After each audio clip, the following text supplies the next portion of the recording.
figure out why this window not big.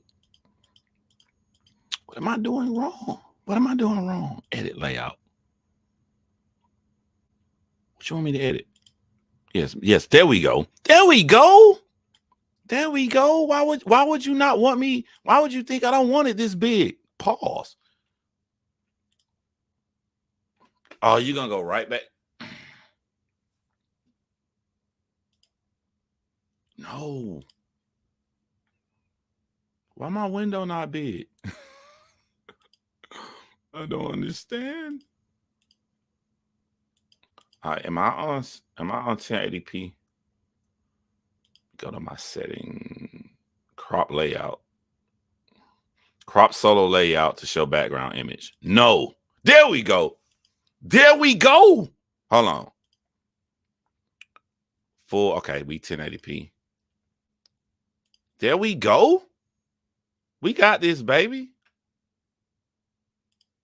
Hold on, I'm signing to the wrong YouTube channel. I'm about to comment on my other channel. All right, there we go. Now I can change and edit stuff. What's up, y'all? What's up, y'all? That's not. Okay, so check it. Let me pull up a screenshot here because I knew she was going to delete her comments. I knew she was going to do it. I knew she was going to do it. People come and leave bad comments on your channel. And so, wait, hold on. Y'all forgive me. I be on an iPhone. I got to get back used to using Android. I got to get used to. I think I took the screenshot with my Android. With my photo album.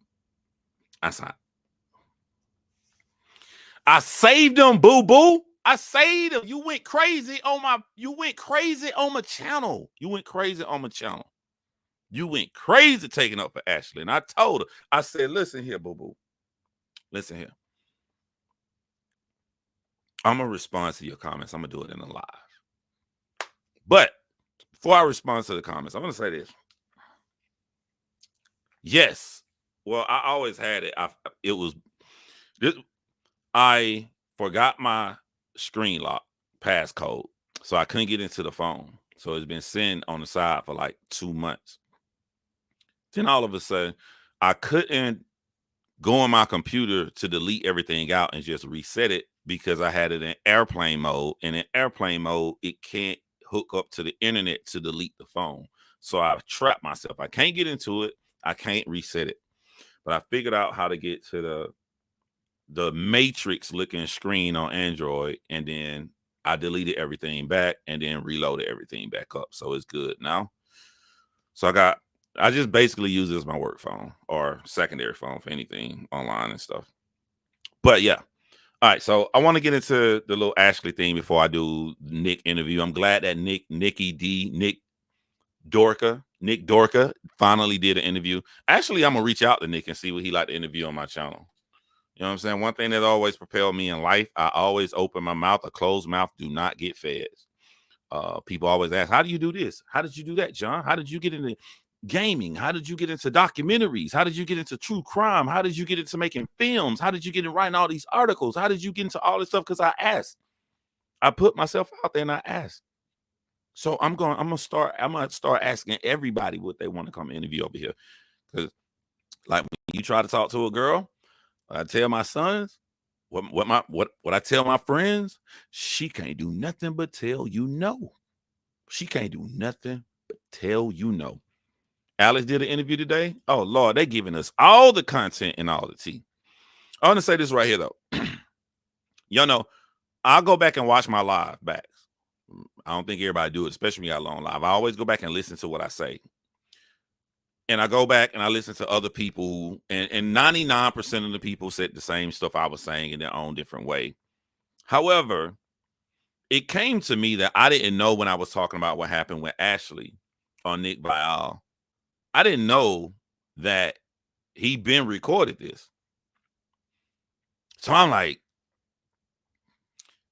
now what does that change if this is like 2 weeks old that Nick had her on, recorded it, and he waited to put it out because he had other interviews and he just put her on the schedule?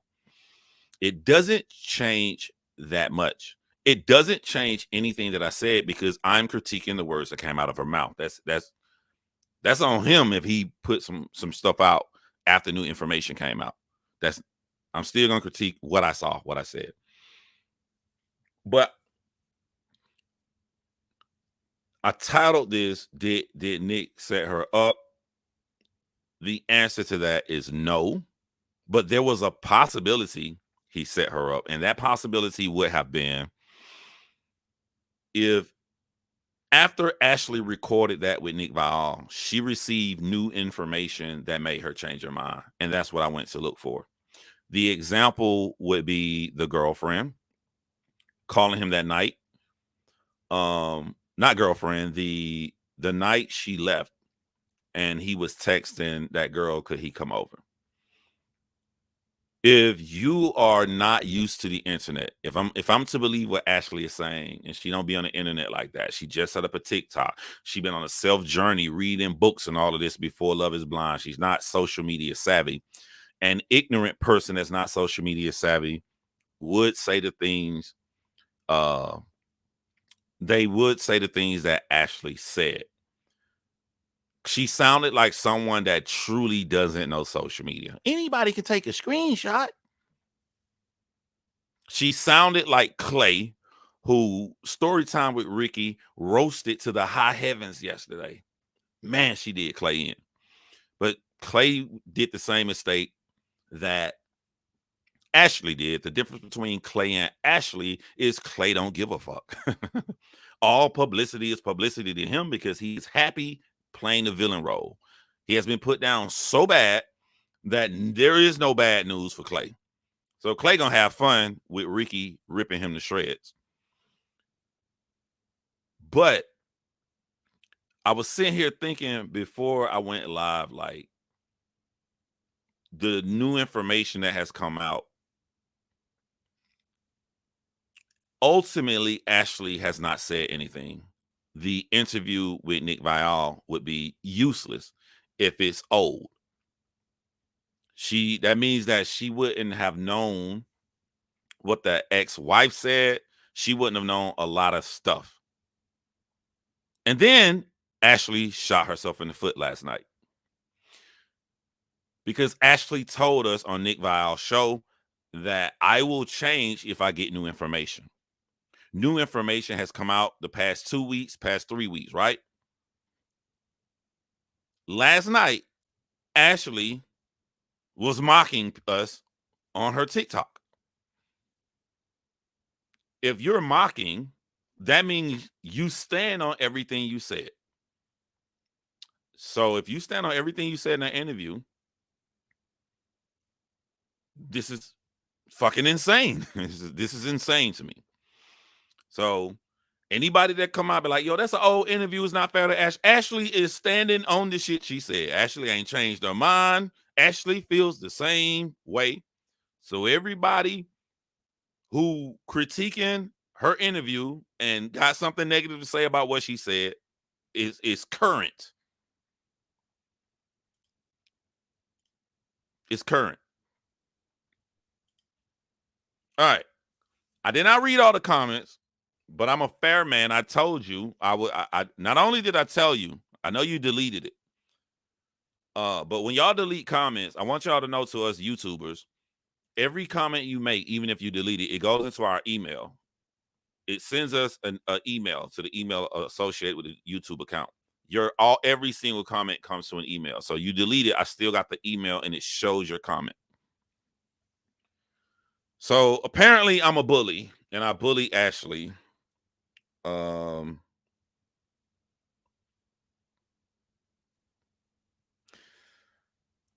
not gonna post your name, but I just want to let people know I'm thorough on my channel. One of your first comments you said is, how are you so sure she's the one stopping Tyler from seeing his kids?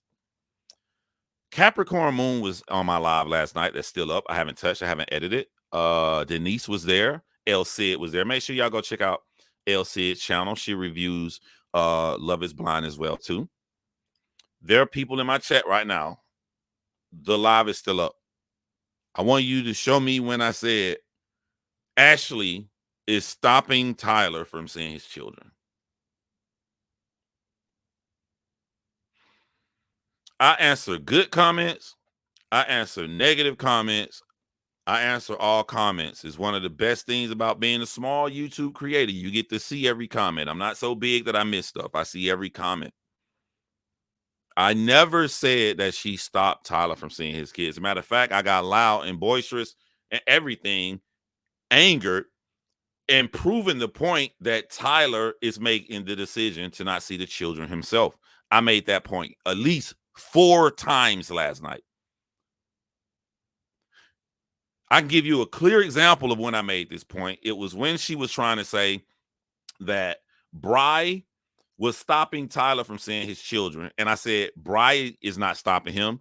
And then I showed the emails that Bry was asking him. And Tyler simply did not want to see the children himself. He cut off his children. So my question back to you would be, why would you leave a comment saying this if I never said or I never implied that Ashley is stopping Tyler from seeing his children? That's how conversation works. John looking slim thugger. My little old 4th of July shirt. I gotta have some green somewhere in there. So this is me being fair. This is not me bullying you. You said I was gonna bully you. I'm not bullying you. You left the comment. I'm responding to your comment. And I don't know how you guys are, but if I leave a comment on a YouTuber's channel and I'm asking questions, I would love it if they replied back. And not only did I reply back, she deleted one of her many comments. And I responded to that comment saying, I'm gonna go live and I'm gonna answer you live and I'm going to show you respect and I'm going to give you the link if you want to come up and you have anything else to say. I don't know how much more fair I can be. Another comment you said, you are a man and you insulting a woman like this. Do you have a woman, mother, or a girl child? I don't think you have to be insulting someone like this, being rude. Allow me to retort. I have a mother. I have 2 daughters. Actually, my youngest beautiful daughter, her birthday is this month in November. If my daughter decides to go on a national TV show, not just any reality show, if my 2 daughters, I have an adult daughter and I have a little daughter, if either of my girls decide to go on the show, if my grown daughter came to my house right now and said, Daddy, I'm going on Love is Blind, I'm going to sit my daughter down and we're going to have a conversation to make sure she's prepared for everything. The highs of the Cams and the Laurens and the Tiffany and Brett's to the lows of the Chelseas. I'm going to make sure that she understands that there are going to be people who are going to take your interviews. They're going to listen to what you say. And if you mislead the audience, if you lie to the audience, if you insult the audience intelligence by willfully and purposefully leaving information out, they are going to respond to you. When you said that I was rude to Ashley on my live last night, that is very subjective. To me, rude would be, I don't know, something like Alex did. If I were to call her out her name, like Alex did Tim, you never saw me call out her name. You never saw me judge her character. I judge her actions. And I'll take this a step further. I'm curious to wonder, why did you take it man versus woman instead of 2 adults? Whatever happened to equal rights? You didn't see me yelling at her. As a matter of fact, when you saw me get very passionate about something that Ashley did that was just egregious, that's when I got calm and I looked directly at the camera, because it wasn't putting on a performance or being a YouTuber. It was this really affects me. And it didn't affect me as a man versus a woman. It affected me as a father. We live in a community where the go-to joke for white people and everyone around us is to say that Black men don't take care of their children. It is a common joke for other nationalities and other races to say about us. And when a Black man doesn't do it, is foul. But when a woman is saying it's okay, he don't have to take care of his children. It's totally fine if we never speak to them again. Why am I right if I go down and put just a man down for doing that? But I'm wrong if I hold a woman accountable for being okay and allowing this to happen.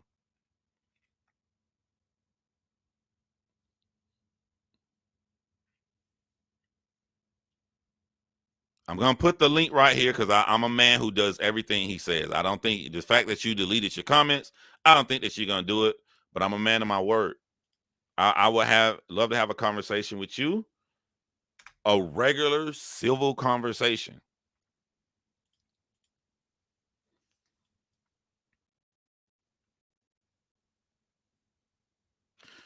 You also said, what do you people profit doing this? This is not your life. Are you perfect? Are you people perfect? Because I know the only perfect person I know is God. I didn't know God was a person. But so you asked, do I profit from this? My channel is not monetized. I haven't received a single penny. As a matter of fact, I lose money because I have other YouTube channels that are far bigger than this that are monetized, that if I were to spend time on those channels, I would get money. So I actually lose money talking about this. So no, I'm not profiting from this. Um, you said this is not my life. You're right. This is the life of a contestant who willfully went on the #1 dating show on the #1 app, who put her life out there on the 7th season with 6 previous seasons before her, with her watching 2 of those 6 seasons, and should have known what'll happen if you put yourself out there like this. Why aren't you trying to hold this woman accountable? When you do this, YouTubers who watch the show will watch it and they will critique it. When you come out here and you do an interview after that, YouTubers are going to watch the interview and we're going to critique that as well.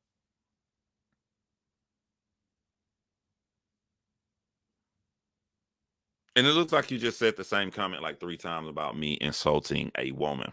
Listen, I'm not a woman. If I were a woman and I want to be taken seriously, I wanted people to look at me not for being a woman, but look at me for being an intelligent human being and or someone that's equal with you. I will only pull the woman card if the woman card applies to the situation. I don't give a fuck who it was, because I come on here and I critique women and men both equally. When you do something good on Love is Blind, I say something good about you, whether you're a woman or a man. If you do something bad, I say something bad about you. If you were to look at my channel, you can't go down this channel on the Love is Blind coverage and say that I have a focal point on where I'm putting down women. So I think you hurt women when you pull the woman card when it is not needed.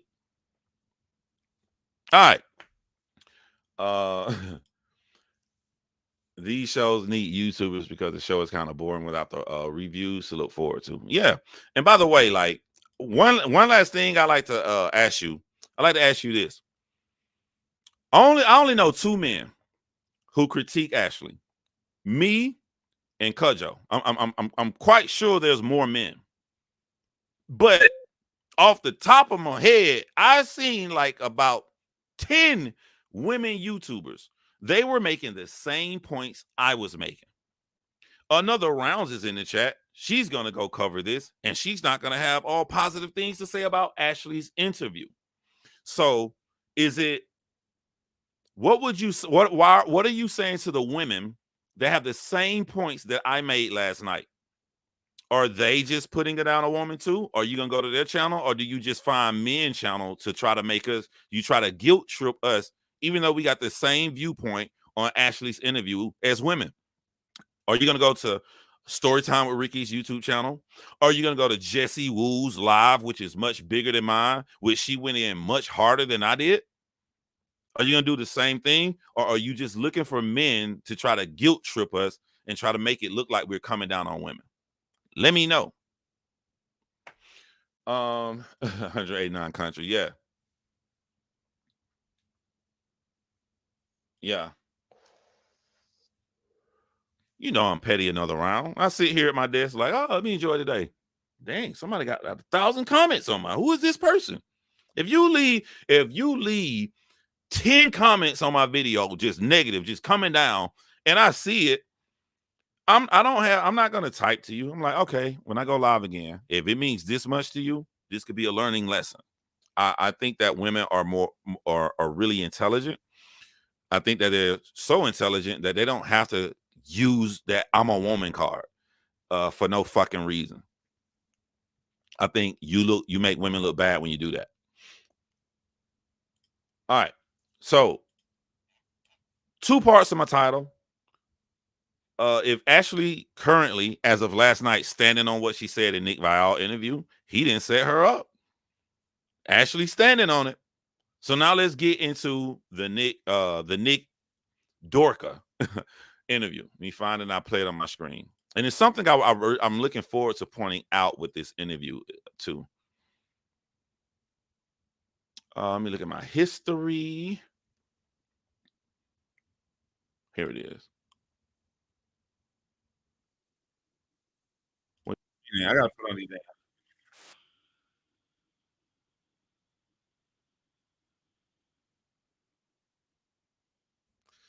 Y'all saw me look at the ground. Y'all saw me doing this. Y'all wanna know what I'm looking for?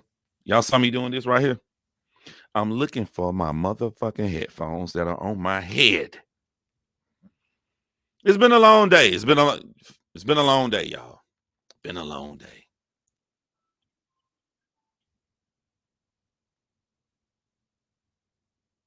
I'm waiting for ads to play. I'm waiting for ads to play because I have not monetized this channel and I have not paid the money for YouTube Premium for this channel. Yo, they are going crazy on these ads, fam. I've seen like 4 ads. Jeez. All right, let's rock. You looking for an F to give. Ashley seems to tread lightly, calling out Jessie too. Jessie Woo. She only addressed fake TikTokers. I don't think she want that smoke from Jessie.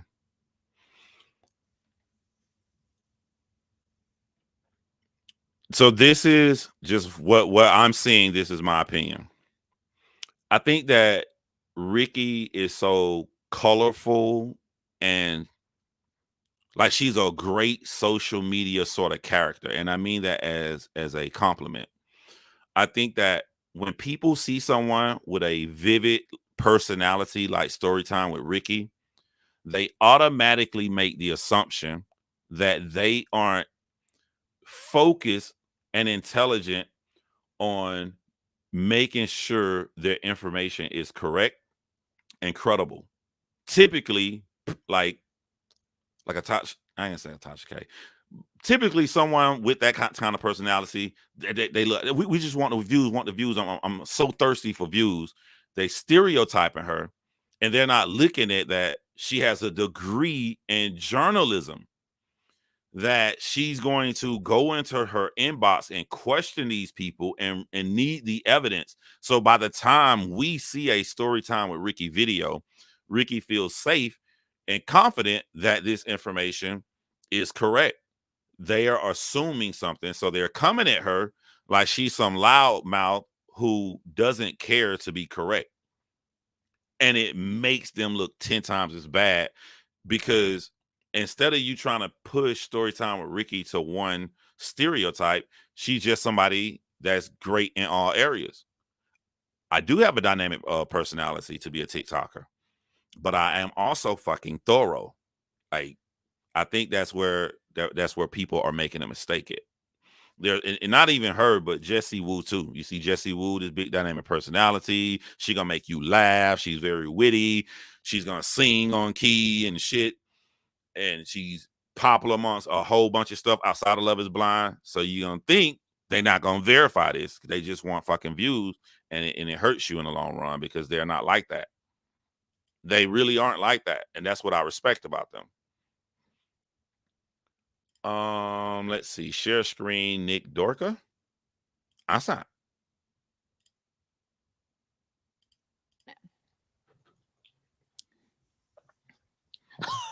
Yeah, this is one I have seen. You know, I'm gonna tell you if I didn't see it and we will watch it for the first time. I have watched this, and I got key things that I want to say about it. He needs another sip. Gotta give it to you. It's like a 9 out of 10. Really? No, this is good. Are you nervous at all for this? Not at all. Okay, so I think this is gonna be fun. it is going to be fun. Yeah. And the last, so I was just talking to Monica, and she was like, no, he has like full confidence and he's totally like sure of himself. Cause I didn't know, you never know what people are going to be like in real life because we see you on Love is Blind and we're like, okay, you're either like a major boy or a golden retriever.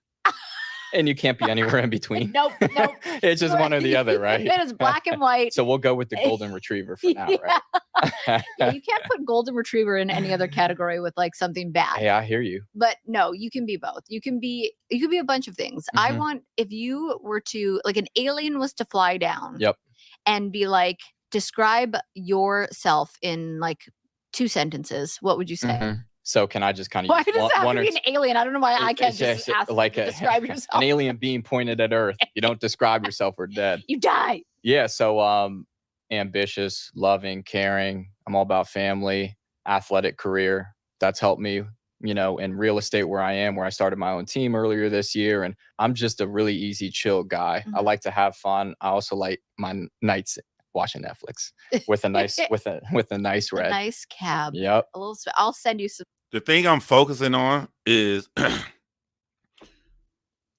when you watch a full interview, like Netflix, when they cut you, when they try to build a character, they're not building a character out of nothing. They're building a character off the things people say. And I saw all parts of Nick in this interview, but seeing it all together and not cut, I got more of how he thinks as a person. Some Spade and Sparrow's cab since you like it. Great. So why do you think they wanted to, and by they I mean like the show, I say this for all reality TV, they always have to cast for certain characters. Even though you're real people not playing a part, you're still a character on a show. They purposely tried to cast a new Cole. They purposely tried to cast it. They wanted Nick to be Cole from season 3. Yeah. I love and hate that for so many reasons because A, you need it, and B, you get treated like a character after on social media instead of a human being. Right. But the character that you kind of got pigeonholed as was the not ambitious one who didn't know much, who was still living with his parents. You had no shame around that. But people associate like you're living with your parents and like you haven't done this and she's being hard on you, so you must not be ambitious. Did that bother you that you got that edit? I think that this is our fault. This is the fans' fault because no matter how they try to cut and make Nick into a certain character, there were certain things that were put out there. We knew he was a real estate agent. If we thought that he was lazy, he would have been a real estate agent that was at that apartment with Hannah all day. Nick was coming in while Hannah was there. So he showed that he's out in these streets like you need to be a real estate agent. He wasn't sitting on his ass. Netflix never showed him sitting at home swirling his fingers playing video games. Even if you are a new real estate agent, you have 0 clients, your drive isn't based upon that. It's based upon how are you getting out in these streets to try to get them. And as a matter of fact, I think on the show he did book a client. We never saw Nick just sitting around on his ass not doing anything. So if we never saw Nick doing that, we built this character into our heads. The information was there. And I think one of the reasons we did it was because he was living at home. Okay, well, it seems that he gets focused, right? He puts out there that he writes down things. He writes down a plan, which I thought that's what women want in the guy. And he has a vision and he tries to, Nick, I'm sorry, she said say names, my bad. Nick tries to go and achieve these goals. So if I see that he has these goals that he wrote down when he's a real estate agent, I would assume when he in school, I want to do I want to be a kicker. Nick went to college for it. He was successful at it. I think somebody showed that he kicked a 63-yard punt. That's a good ass fucking punt. He tried to make it to the NFL. He didn't make it, so he made it to the CFL. He's riding this all the way, and he reached the point to where that this is not being successful for him, and I think he got hurt. If like when you go into school to be a doctor, you got a lot of debt and you got a lot of money that you're gonna owe. It's not gonna matter when you become a doctor because you're gonna make a lot of money. But what if you put a lot into being a doctor? You and your doctor, getting your doctorate degree and everything, but you're living with your parents. If he put all of this into becoming a very successful punter, kicker, and he goes to the CFL when you don't make money like NFL players, especially as a kicker in that league, I would assume if once it doesn't work out, you chase a dream until you can't chase it anymore. You're going to have to go back home to your parents. You're going to have to go back home to. So this is normal. But we didn't give, as an audience, we didn't give Nick that leeway. We put this in our head, and he really didn't do any actions to put that he isn't motivated. We're not talking about immature and the little things he say. I'm going to cover that too, based upon what he says in this interview. We're not talking about his dialogue and the certain things he says. I'm talking about his drive to be successful. He goes, he tries, he failed, stocked up his money, went for real estate, and is extremely successful in real estate. Were you happy with it? Yeah, so honestly, it didn't bother me at all. I think the only really opinions I care about are the people that know me and that are close to me and I care about. They all know I'm super ambitious. I'm very socially aware. I was raised the right way. I'm super respectful, but I did play pro football, right? You don't just get to that point slacking off. And he didn't lie. You can look Nick up. I already have. He played for the CFL. That is a professional league. Right. You know, I started my own real estate team. And and so I tried to put myself in her shoes. That's the type of man I am. You know, I tried to see her perspective. And you're right, T. You're right, TV. She knew. He said all of this. You know, she was on a no shock, and she was in no place to judge anyway because she was unemployed. Her Hannah. Oh, Hannah. Okay. So I was like, are we already jumping into it? Yes. Okay. Yeah, Hannah. no, like Hannah. So, you know, I try to remove myself from where I'm at and kind of see where she's coming from. Yeah. So I didn't want to throw shade back. Right. You know, I tried to, rather than argue with her and say, no, I am, or I'm not this. I'm just like, okay, I'll be better at it. But everything I do in life, I have to do to the best of my ability. That's something key that he said right there. You know, we want to stop the average person, stop like, hey, yo, fam, stop fucking talking to me like that. You're not going to disrespect me like that. If a man writes down goals and a man is so, not man, I don't want to say, just a human being, you're so hardcore on the goals and you've always been this way. It's like when you reach a roadblock, instead of you complain and all this shit about it, you just, how do I overcome it? If your brain is, especially on business, how Nick's brain is, how do I overcome it? How do I overcome it? That could lead into your relationship. So Hannah put him down. He not thinking to defend himself. All right, I'll get better. I'll get better. I'll get better. What I got to do? You get that tunnel vision that you have as you chase your dreams and chase business. You're putting that into your relationship, and you're so focused on just trying to do better. You're not realizing just how much you're being disrespected because you're not normally used to reflecting that way on yourself. It's just don't make excuses, get over the hurdle. And I think that Nick had, the way his brain is structured, Nick had to get hurt. He had to get physically hurt, or he would have continued to try to strive in that football career. Getting hurt was a blessing because it forced him to get out. He would have kept going the same way he kept going, no matter how much Hannah put him down. Right. Or else it's a mental thing. When's your birthday? Valentine's Day. Really? Lover boy over here. But we haven't found love yet. So still no? No. Well, what happened to the girls? You were flying out to the reunion. I'm gonna stop it every time you say something, and I'm gonna add them together. He looked, he smiled, he said, "Lover boy here, lover boy here." Hold that one up. We missed one earlier, but because I missed it, I don't need it. One. Well, there was one woman And she asked me to fly her out. I No! said, hell no. And then she got mad and probably sent the DM to Hannah. It wasn't multiple women because I don't do that a lot. Yeah. But, from her perspective, that's what the world sees. But it's Yeah. nice to be able to say my piece, Well, that's why I love podcasting. Whether Monica flew a guy out because she's dating somebody.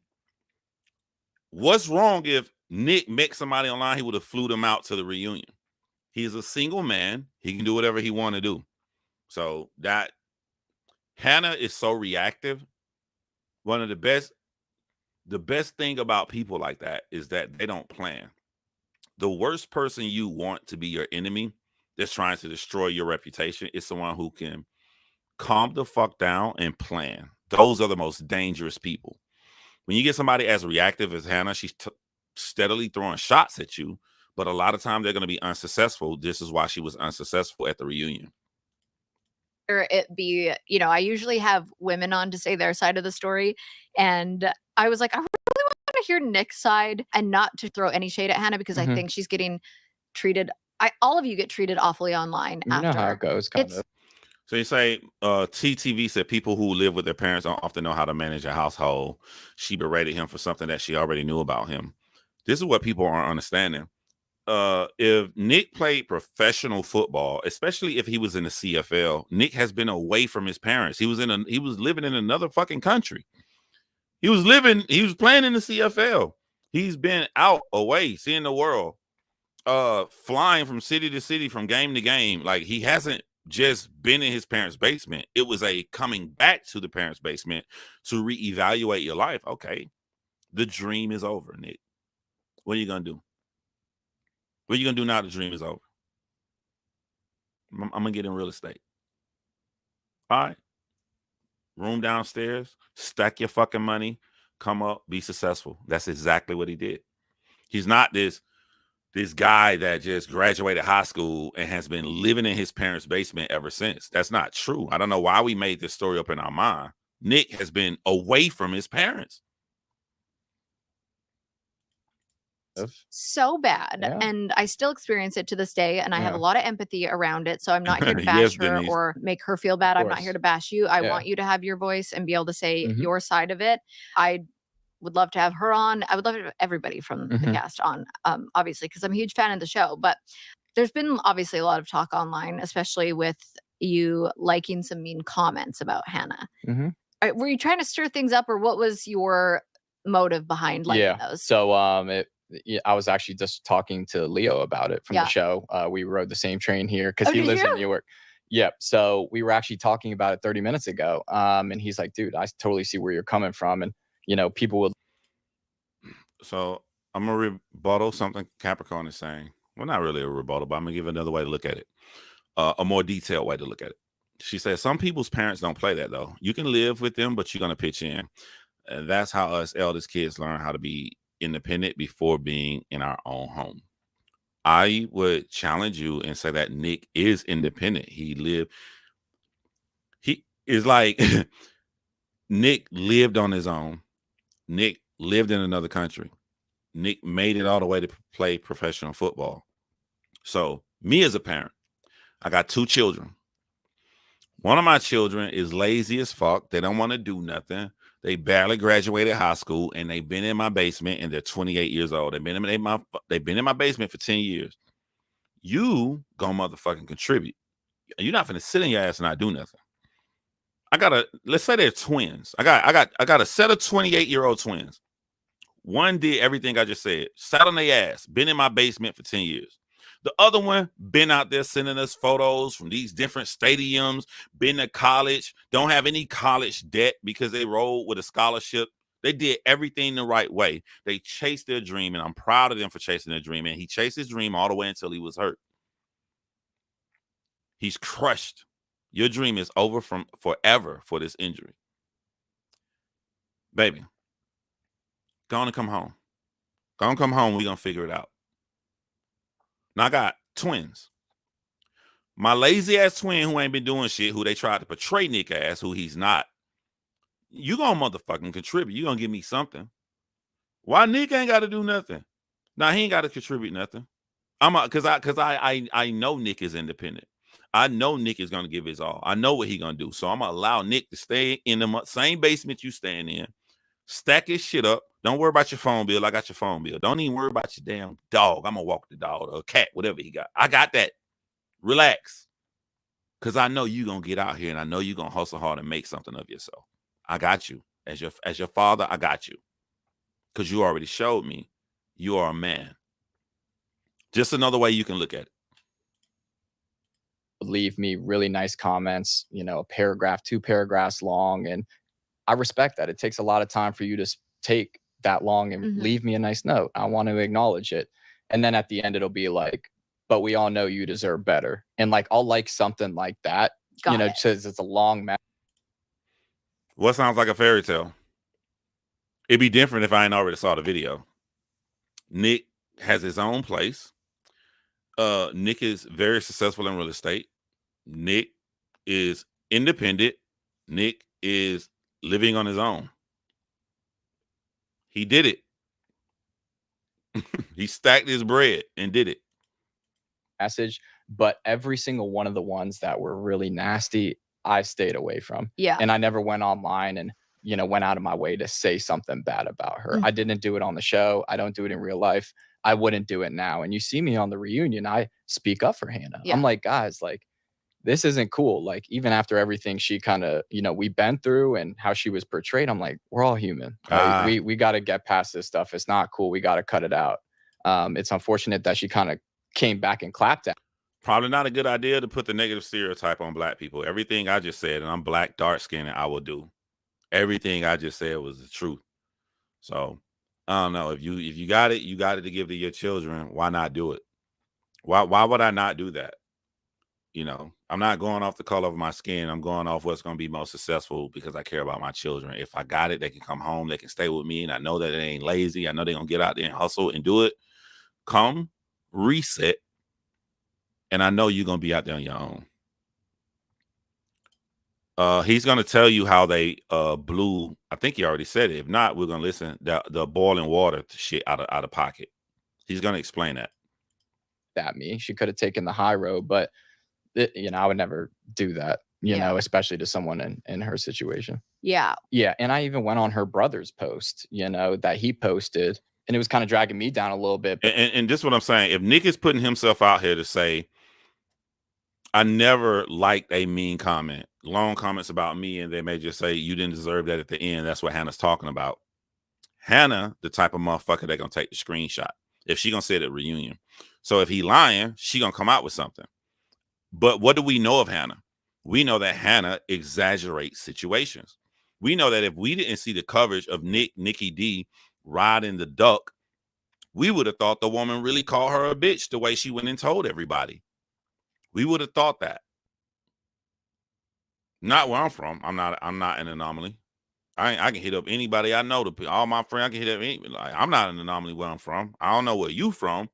I don't know nobody who got kids who can be very successful and they get injured and hurt in their dream and they got a nice house and a place to stay. They want to offer their child to come back and do that until they get on their feet. I don't know. Tomato. But I'm saying the only person I know with the history of blowing things out of proportion is Hannah. But people were giving her brother kind of some shade and stuff, and I just quickly commented like, hey, like, I met you, Dominic, you're a good guy. You know, we all see it. And someone sent me the reply because I didn't see it, but he replied something nasty like, you know, we all know who you are and stuff like. And I'm like, how old is he? I think he's 21, 22. Oh, I was thinking that little boy that you met that that would have been. I was like, oh shit. That would have been funny. Yeah. Instagram at 10. Oh, so did you meet her brother? I met both brothers. Yeah. So she has the little one. Yeah. And then Dominic, who's 21, 22. Was he there at that date? He was at that was the meal where I couldn't boil the pasta. Oh, right. She was preparing dinner for her brother and myself. Oh, that was her brother. I thought that was her friend. Okay. Yep. Got it. Yep. And the whole reason I'm like, not stepping on eggshells, but I'm like, hey, I want this to go well for you. Yeah. Right. I want you to tell me exactly what you want to do. So it's like, I did look in the pasta, and some pasta can be kept in the fridge, but you know, I know how to boil pasta. I was just like, look, you tell me what to do, how high to put the water, Yeah. what temperature you want. I want it to go well. Aw. But it kind of, Now look, let's match what he just said to what we know of Hannah. We know Hannah blows things out of proportion. He gets the reputation of a guy who does not know how to boil water. When in reality, you want me to make this meal? I care so much about you. I want to do this bitch perfect how you like. This could the framing of this is not, I can't even say for certain. It could be a possible lack of common sense thing. The goal, I want to do this motherfucker perfect for you. So before we begin, the first step is to boil water. But before we do any step, I want you to show me, I want you to tell me exactly how you want this to go, how you want to do it, so I can do it right for you. Someone took that and made it look like, because the first step in pasta or anything is to boil water. Maybe she thinking he gonna put the water in the pot, put it on the stove, turn it on, let the water boil, and then ask her, how do you like your stuff? But before he did any step at all, he just asked his girl how she like it. To a woman that likes to blow things far out of proportion. So, because he did this, because he's trying to put her feelings first, he gets the reputation of a guy that does not know how to boil water. That's what happened. it's Yeah. misconstrued. You know what I mean? So what do you think the biggest misconception about you is? I mean, a couple things right off the bat: respect, maturity, socially aware, financially literate. I'm in real estate. I have to be financially literate to do my job at a high level. So I was living at home. I didn't have money. I was a bum. No, I was actually stacking my money to the ceiling. And then I have my own place now in a really nice spot. Yeah. And now I'm secure. Yeah. So it's like, you know, a lot gets lost in context. And here's something else about being a parent and letting your child come back. If my son tells me he got injured and he was trying to be a running back, he's trying to be in football, he's coming home to stay with me. Once my son tells me he's going to real estate, I know to get your real estate license on average takes anywhere from 2 to 4 months. He not making money. After he get his real estate license, after he's with an agency, or if he decides to go on his own, he's still not making any money. After he go out here and hustle and try to get his first clients and first showings, he's still not making money. After the first family looks my son in the eye and say, I want this home, he sold his first home, he's still not making money. Y'all know come on, all of us bought a house before. I mean, a lot of us bought a house before. You know the whole entire process. And then even after he get that first sale, he's happy with his check. This could take anywhere from, this could be 6 months by now. And 6 months is only 2 months if it took you 4 months to get your real estate license. If my son wants to come back and move in my home with me, and he wants to be a real estate agent, before he can successfully go out there and live on his own, I'm already looking at a year of my son gonna be in my basement. If I agree to him coming to stay with me and he wants to be a real estate agent, I'm agreeing to a year minimum. A year minimum. I feel you good. I feel you, Moon Goddess. Yeah, it depends on what job he says he wants. If he wants to be a successful real estate agent, I'm agreeing to a year minimum. My son is living in my basement.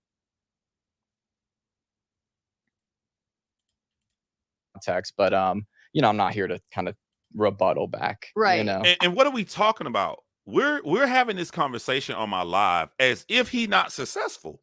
He's successful. It worked. It worked. I don't understand. The plan Nick had with his parents worked.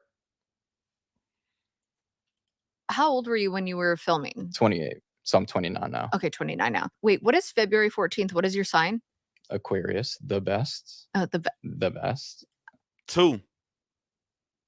Remember when I said 1? 2. Look at it. Look how you looking at her. Look at the swag. The best. 2. We're gonna keep counting them, and I'm gonna tell y'all what I'm getting to. I feel like every sign says it except for me, Gemini. I'm like, we're the worst. Gemini. Well, I've just heard from everybody because a lot of Tyler women, is getting especially, they're strays. like, "What sign are you?" Aquarius, and they're like, mm. Oh yeah, I feel like Aquarius men. There's something wrong with us apparently. Right? What is it? I don't know. They haven't met the right Aquarius. You can't boil pasta. That's it. That's the problem with Aquarius. Geminis are good though. Don't be too hard on yourself. Well, anyone who has a sign, anyone who's born and has a sign, they're like, we get a bad rep. And I'm like, yeah, that's because there's good and bad to all. Yeah. I love being a Gemini. Do you think they're pretty spot on? It depends. I'm into birth charts. So Okay. like if you read about, let's say, anybody that's following me on all my other YouTube channels, y'all, if it's like Denise, Another Rounds, people who know me, y'all know I don't like signs. I don't follow signs. But the one thing I will say as a human being that does not follow signs, Gemini do get it the worst. And they get it the worst because it means it's almost like when you say Gemini, it's like a soft way of saying that just because you're born during these days, you're a bipolar. It's the only sign that like people come looking at you like you bipolar, you're hot or you're cold. So like just how the world perceives Gemini, I will agree. I'm a Pisces. I'm February 20th. I'm first day Pisces, a little bit after Nick. But to me, looking how on the outside looking in as someone who doesn't pay attention to signs, just looking at how everybody views signs, I will say Gemini. Well, Gemini get it the worst, but they also get it the best. They're hot and cold, which goes with being Gemini. Gemini get it the best too because people are like Kendrick Lamar, Gemini. They'd be like, yo, Kendrick Lamar is so soft-spoken. He's so nice. He's such a great guy. But this motherfucker crazy if you fuck with him. This motherfucker's crazy. So Gemini, you got something good going for you. But I do understand a lot of people be a little off-putting with Geminis. I don't know why Libras are so loud. You know a Libra like a vegan. Somebody vegan, they gonna motherfucking tell you they vegan. But some reason, boy, you get somebody goddamn well, I don't know why Libras. I don't even believe in signs and looking solid. I'm just saying what I be listening to. Libras, y'all be loud with y'all shit. I ain't never seen somebody be more proud to be they sign than the damn Libra. An Aquarius, I could probably take away things that I am through an Aquarius, but I'm like, well, that could be in my 6th house, so I could have a little Aquarius in me. I go into deep dives on like birth charts. Deep dives. Yes. So it's not a one night thing. It's like I need to do research. I literally will want to know. Do you know what time you were born? 2:30 in the afternoon. PM. To show y'all what I love about Nick, this was filmed shortly after the reunion. This is how you tell somebody real personality. If this is shortly after the reunion, shouldn't he be shook? Everybody and their mama just came at him. You look at where someone resets. They get mad, they're doing crazy shit. Wait till it's over. How do they reset? That reset is who they are the majority of the time. Nick, after all these motherfuckers coming at him at the reunion, what we're watching now is Nick reset. I admire this. I don't have this. You come fuck with me and the shit over with. I'm out here drinking with my friends and shit. We have with the bar. John, you cool? Yeah, Nick, I'm cool. I'm still a little heated. I'm being honest with y'all. Y'all say I'm still it's a little spice still in me. Like you look at this, you couldn't even tell hours earlier that the whole cast is coming at him. Like I look at people with traits that I wish that I had and try to get myself up to be better at all areas. And that's what I can learn from somebody like Nick. This is shortly after the reunion where they did this interview. PM. Okay. Yep. I need specific though, like 2:31. See, I can't give you I that. guarantee I gotta your mom text would my know. mom.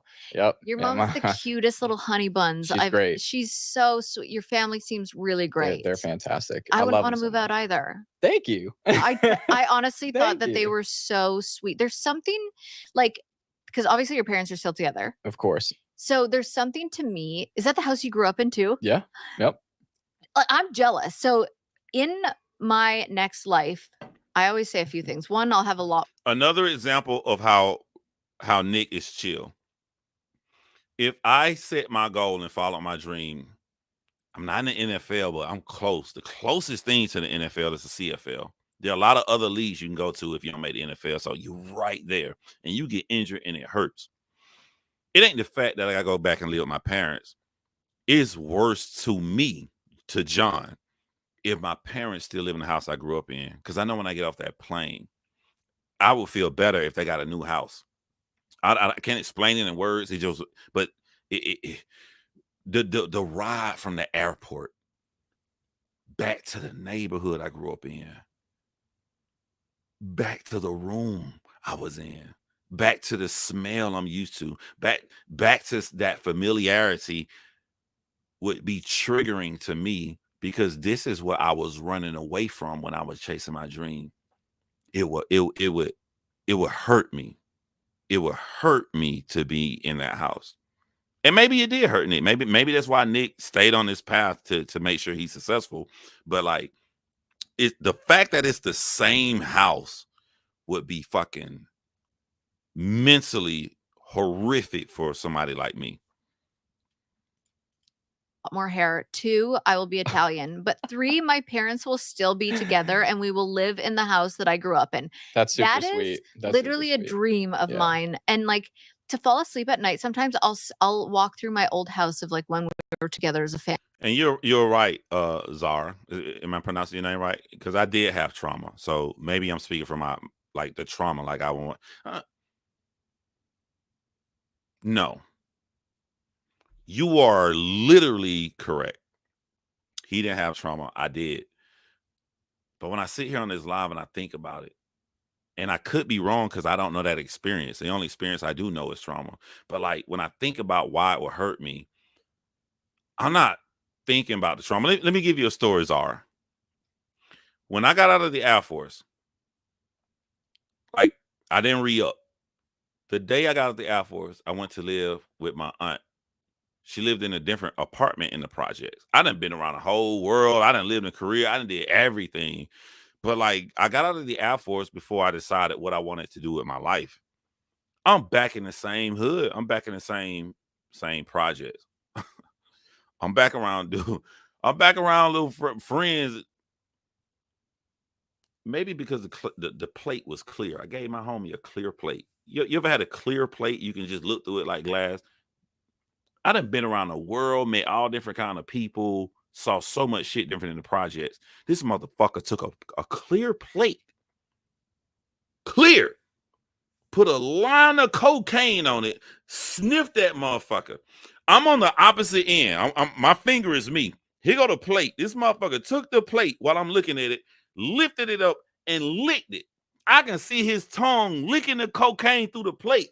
I'm looking. I'm like, where the fuck? What have I done wrong in my life? How am I here? How am I here? This motherfucker licked through a clear plate to get all the cocaine off. Bruh, I got to get the fuck up out of here. I got to get up out of here. Within a month, I did it in both ways. I secured a job as insurance agent at Geico in Macon, Georgia. And then a month after that, I was driving back and forth from Macon, Georgia to Atlanta. I went into Shakespeare. They told me 11 o'clock at night, you got to come to Atlanta. I drive to Shakespeare House. Anybody know who Shakespeare is? Shakespeare won the Grammys for doing Pink first album, Michael Jackson History album. He did the hit that he made the beat for TLC, I Don't Want No Scrubs. So I go to his house. He got all these Grammys going around the wall, these plaques. I go downstairs, Outkast downstairs, Goody Mob downstairs, and they like, nigga, rap. And I had to sit there and rap in front of out. I'm looking at Big Boy like, oh my God. Turned it out and got signed. Got signed to a major record label. That hunger came because I had to go back. I had to go back to a place I didn't want to be at. So that shit can be motivating. Family. Like I'm like, that's hard to let go of. You get the best moments are those moments, right? That aren't crazy, but it's just like I remember when we were all happy opening Christmas gifts out under the tree. And it's unfortunate that the divorce rate is so high, right? So I'm super blessed. My parents are still together and have a successful relationship. What do And they attribute that to? What do they say that keeps their marriage alive? they're not, they're similar, Yeah. but they're not the same person. Yeah. And one thing that is I met Andre true 3000 and many everything else times. can, Hung out with him get many thrown times. out is they love each other. Yeah. The love is just there. Yeah. And so you don't have to be similar to fall in love, right? Yeah. Like as long as like the 4, 5, 6 main points kind of correlate, Especially and you guys see on this respect, right? And it's a lot of it's unspoken, you know, and I saw them have a successful relationship and marriage, and I've grown up with that. That's so nice. So your mom obviously bonded with Hannah. Mhm. Watching back, what was your mom's thoughts? Oh my gosh, I look that beautiful. I'm like, Mom, not only was the food good, but you look great Aww, too. Anytime you want some Cuban food, call your mom. call me. I had no idea that Nick was Cuban, by the way. Oh, I want every kind of food ever. There's not one thing I won't eat. Have you had Except for a lot of raisins. Cuban food? Yeah, I don't like raisins. I hate raisins. It's the only Yeah. thing I don't like. Yeah. I've had some Cuban food. Yeah. So I went to this is Cuba. the Stick around after this. I'll play a couple songs. Like a lot of people be afraid to play their stuff. You'll hear my Andre 3000 influence. I'll play some songs on this live when I'm over with, when this is over with. be really authentic. We haven't yet. Okay. And my mom was born in Cuba. She lived there till she was 8. Was she really? Yeah. So I still have family in Cuba I've never met. Well, because you couldn't go there for a certain point of time, Mhm. right? And I'm then- Canadian. yeah. So Okay. I've been. Yeah. So I played football in Montreal. with You the did? Alouettes. Yeah. The Alouettes? hmm I was a cheerleader for the BC Lions. Not the same team. Not, but But I Canada. I would have seen you doing your thing. Yeah, so that's super cool though. So you actually like understand and respect football, right? Or well- were you kind of just like, I want to say I Justice for Hannah. respect it, but football, I try. Hey, yo, when in Rome, I'm going to your channel to look you up when it's live over. That's a good thing. You're interesting. Have you been over here before? I know my people. I see. I know. I love me some Another Round. LC been rocking with me. I'm getting into Capri Moon Goddess. Now I'm gonna look your ass up. Tried so hard to understand it. CFL rules are obviously different than NFL. a little bit? Yeah. But now living in the States I've been here for like 9 years. I love watching football. And Mhm. I started learning probably 5 years ago really about it. And now I freaking love knowing about the sport, caring about it, watching it. I'm like, it's comforting to me Yep. somehow. And that's probably how it was watching hockey back in the day. Yes. Because that's a big thing up north. This has nothing to do with what they're talking about. I like that Nick is making her feel this comfortable, making her job easy. It's like she's having a conversation more than an interview. But I want to ask y'all a question. I know that there's blue light, there's purple lights, right? And I'm guessing the stuff behind her, like I got this behind me. Like this is the real color. This is bronze. Is the wall behind her purple, or is both walls? Is that purple paint to her right, and then or is that a black wall painted?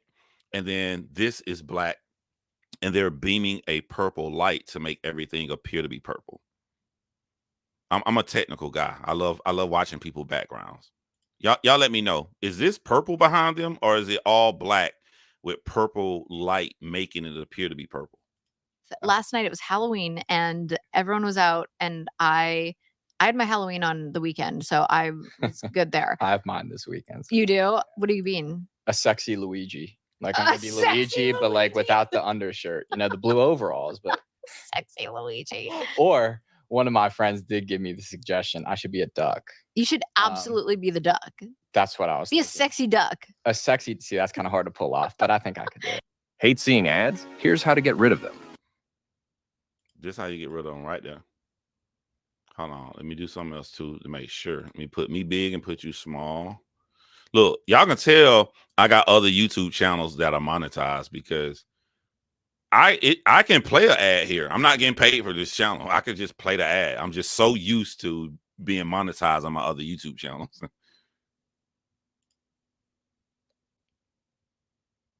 I'm not used to this, bro. I'm so not used to this because if I was on my other channel, there would be no ads. I pay for YouTube Premium. Like, this is annoying to me. I haven't seen this shit in like years.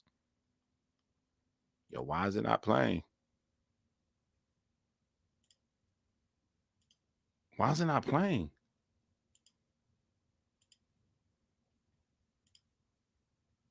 Bruh. Oh, because this is the live. This is during her live. My bad. I thought this was a YouTube ad. This is an ad inside of the live. My bad. Y'all know I ain't got no common sense. Talked about it. One thing I do know is she knows I'm good. She just knows I'm cool with the situation. I've kind of taken it lightly. I like to laugh about just the show and stuff. I'm not one who's gonna. John Hinch, John Crimes, like you said at the top, that's my true crime channel. I don't really do too much on John Crimes for legal reasons, because with me being on Investigation Discovery, covering, being on the network, I can't get into contract stuff, but it's just certain things I have to change before I go back to my true crime channel because of the contract I have on television. Go deep in the rabbit hole on the comments. And so, every time we talked, I'm like, I'm good. Like, I'm having a lot of fun with this. And so she's like, good, we support you. And unfortunately it didn't work out, but I guess it was for the best. So if she saw me hurting, she would probably kind of tap into that a little bit more. Sure. Yeah. That makes sense. You made the infamous "I want to be the most famous person from Love is Blind" in your notebook. Hannah definitely called you out for that too. I don't judge you for putting that down at all, but I want you to own it. Yeah, there's a couple things, and I do own it. I say on the reunion, I'm like, yeah, I did write it. There's a couple things. One, you just mentioned it. Like, if you did a test, like the lie detector test with everyone on there, and they didn't want to get famous off of it, cool. Like, you're lying, right? Everyone does. Second thing is, famous to me in that sense look like, hey, I don't want to be on it for clout and just get a lot of followers. I want to find someone on that journey. I want people to like us as a couple, right, and thrive that way. The third thing is, I wrote that 4 months before I even knew I was on the show. Right. So, like, I was taking it super light. But I was messing around. But that's an okay thought to have. Right. Not only that, but this is what I want to remind people. Let's go to Love is Blind Seattle. The first half of Love is Blind Seattle was the woman who had the old acne. Say her name in the comments. Who was extremely mean to Zach. That was the villain in the pods. More people talked about her than they talked about Brett and Tiffany, right? When we get out of the pods, the biggest person from Love is Blind Seattle is Jackie. Yeah, Irina. So inside of the pods, I'm going to show y'all how Nick right. Inside of the pods, the biggest person was Irina. Once they left the pods, the biggest person on that season was Jackie. Because initially, we follow the drama. But if you truly want to be successful from being on a reality show, the most successful thing you can do is fall in love and get married. Because no one gives a fuck about Irina right now. No one gives a fuck about Jackie. If you go on your Instagram, you go on your TikTok, you go anywhere online, who's being invited, who's throwing a pitch at games? Brett and Tiffany. Cam and Lauren. So when he tells you, what I mean is fall in love. How is he lying? Before the smoke clears, the biggest person is the villain. Like right now, we don't give a flying fuck about Garrett and Taylor. Garrett and Taylor is going to get far more success, far more. Netflix is going to push them. They're going to be everywhere. And you know who we're not going to be talking about? We're not going to be talking about Hannah. You know why we're not going to be talking about Hannah? The same way the most convoluted, conflicted, crazy woman of all seasons have been Chelsea from last season. Out of all the fucking videos and all the drama that happened with Chelsea, no one gives a flying fuck about Chelsea right now. So when he tells you that's what he meant by his note, where did he lie? When he tells you everybody else wants that, and everybody who came at him, from the Hannahs to the Marissas, they all are heavily on TikTok every fucking day. Yeah, Chelsea and Kwame give the ick. They are still being pushed. Chelsea even works for Netflix now. The biggest success you can have from this show is to successfully get married. Facts. So Nick did not lie. And so what was his 3 points? I think his point was everybody does it, right? He meant marriage. And what was the final point? I'm sorry, guys, I forgot. What was the final one? People to like us as a couple, Right.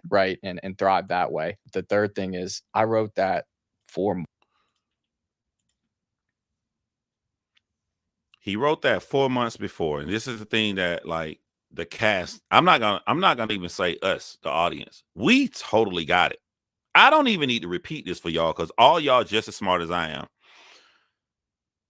I can say what the fuck I want to because I don't know people. One thing I loved about the Air Force, I'll tell y'all what I loved about the Air Force. I love when the plane is landing. I'll give y'all an example, Korea. I'm scared out of my mind. I don't want to go. I come home for vacation before I go. Now I leave my vacation. I got to fly 19 hours. And once that plane started landing in Korea, and we getting closer, and those tiny houses are getting bigger and bigger and bigger, and I'm realizing I'm in another country, I said to myself, this is crazy because somebody is already there that I'm going to love. Because ain't no way I'm gonna be at this motherfucking country for no 2 years and not fall in love with nobody. I'm gonna have it's a girl. I'm gonna have sex. There's somebody I don't know down there that I'm gonna love. Not only that, there's some guys down there that I'm gonna be bros with. We gonna be rocking hard, and I love the fact that I don't know who the fuck they are. That's the best shit I love. And every time I went to another Air Force base, it's the same story. I'm landing. There's some people. Prior to going to Korea, I don't give a fuck about nobody there. I'm like, yo, I'm gonna go to Korea and just get drunk and have fun. That's what I said.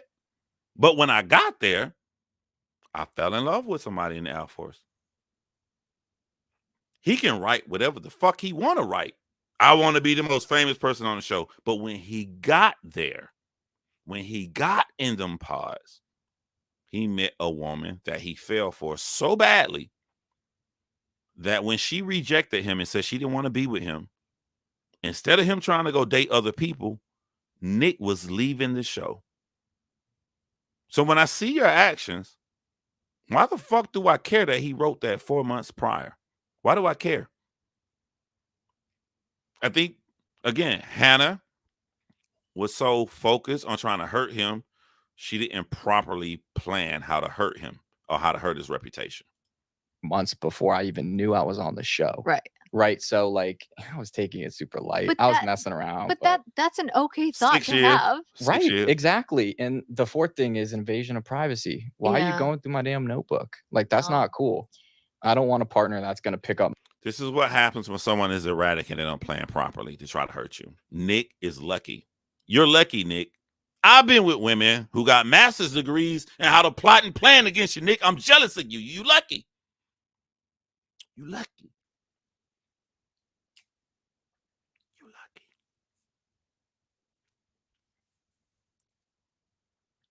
When Hannah saw that third note, I want to be famous, she got so much tunnel vision. This is it. This is it. I'm going to fucking embarrass this guy. She all offense. She Cobra Kai. No defense. She never thought, hey, damn, what the world gonna think when they realize that A, I went through his personal belongings, B, this happened after we broke up, so it doesn't justify the treatment I gave him. I can't say that I treated him badly because he thought this about me, because I didn't fucking know until the relationship was over with. All offense, no defense. I need to stop. I shouldn't be telling people how to be vindictive. I shouldn't be giving no pointers. Let me stop. My phone and type in my password and go through it. That's not who I am. If that is who you are and your friends, that's okay. Yeah. But you know, the fact I had this conversation with Hannah multiple times. She Yeah. knows exactly the context behind it. She aired it out because, you know, she's great. She's a fantastic person, right? I'm not trying to throw shade at her. Mhm. She felt like maybe she got a bad edit, or she Mhm. needed to save face, or she wanted to get at me even more, Yeah. right? There was no point in bringing that up because that was before I even met you. We have to talk about all of it. I mean, everyone on that show, there's a few things. Like you said, everyone Small caveat, I won't waste your time. Just on some professional shit. I love how she vibed with Nick before she got into it. She getting into the nitty-gritty, the shit we want to hear. But like they just been chilling. It ain't even like is it just me? Y'all tell me how y'all feel in the comment section. This hasn't felt like an interview. It felt like we're watching two people just talk. I like how she did this. Yo, make sure y'all go click the like over there. I'm gonna put the link in the description because I'm playing her video. So make sure y'all go give her a like. But it just, to me, they are chilling. She just rode it. It just seemed like a natural conversation, even though she knew these are the points that we want her to talk about. So you ever see this video? Kudos to you. You did your job. on there knew they were going to get some level of fame. Yeah. You don't go on unless you want some level of that. Mhm. And there's, I think there's just certain people out there who are cut out for that kind of world. Mhm. There are things that get said off camera that you Mhm. might be saying like to your boys or to friends. Mhm. Were people lying on that stage saying that you called Hannah names about her looks? Yes and no. I never called her a grenade. I Okay. never call someone a grenade. Okay. I did Hey, when in Rome, be quiet. You knew. To my people who've been over here, did I not say this? Did I not do this in my videos? Come on, y'all. Did I not predict this? That was the most, I was so proud when I saw this interview because I predicted this shit. tell Ramses and Garrett. I said Nick never admitted to calling her a grenade, the actual word grenade. And if he would have, they would have looked at him crazy. They would have been like, I did not call it that. Even after Ramses gave his speech about accountability, he never admitted to, he never said it. And if you gonna sit up there and just say you never said it, none of the women count. I'm not saying it because you have a vagina. I'm saying it because all the women heard it from the men. So I got to delete all the women. The only people I got to look at, Ramses and Steven. After both Ramses and Steven spoke, he said, I never called her a grenade. Now, to my new people like When in Rome, who never heard me say this, Nick is too young to call somebody a grenade. And I didn't realize this until I started watching all these TikTok videos and YouTube videos. All these popular people in their 20s, they was like, what the fuck does a grenade mean? I'm like, I knew what it meant. That's Jersey Shore season 1. The first 2-3 episodes of season 2, they couldn't keep it going on season 2 because it got so huge around the world. Everybody was calling somebody a grenade. A grenade is the chick, the ugly chick that's hanging with the pretty chicks. So you got 3 homies and you, 4 guys. And it's 4 girls. 3 of them look good, 1 of them don't. So your 3 friends go holler at the 3 girls that look good. You got to get the grenade. You got to keep the grenade calm, or she gonna blow up the whole spot, and none of your homies is getting no ass. I knew this. So once I knew what a grenade was, I'm like, well, who said that shit? Steven said it. So I went back and looked at Jersey Shore season 1 because it had to have come from season 1. Season 1 came out in 2009. In 2009, Nick was 13 years old. Guess who fits more closely to the age of the cast of Jersey Shore? Steven. Steven, the one they heard this from. It's people making YouTube videos about this that's older than Nick, and they don't know what the fuck a grenade meant. This come from me doing true crime. This come from true investigation. You know what I'm saying? Yeah. Off camera. Yeah.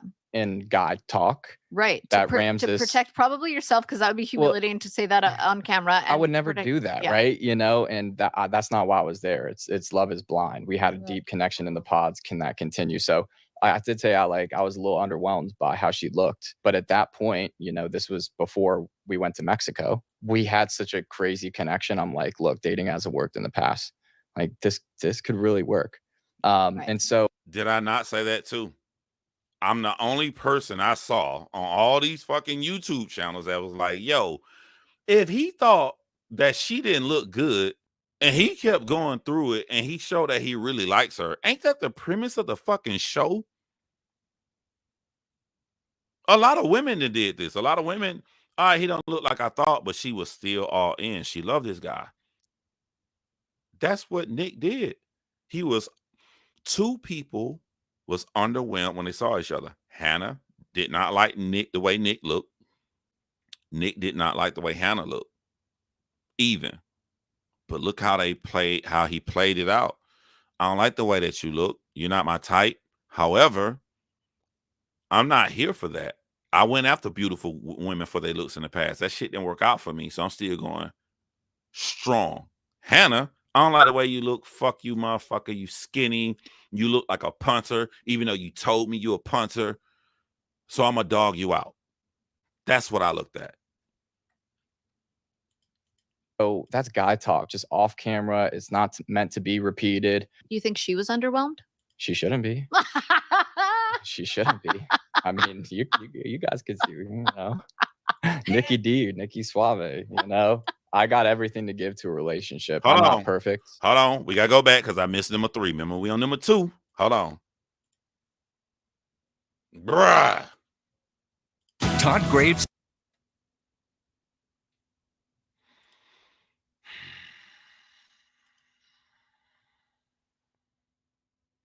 Maybe I should monetize it, y'all. No. That's guy talk, just off camera. It's not meant to be repeated. You think she was underwhelmed? She shouldn't be. You think she was underwhelmed? Look at the swag and the confidence. She shouldn't be. Ladies and gentlemen, we have reached number 3. I have not explained what these numbers meant, but I only hold up a number when he cocky than a motherfucker. We have reached number 3.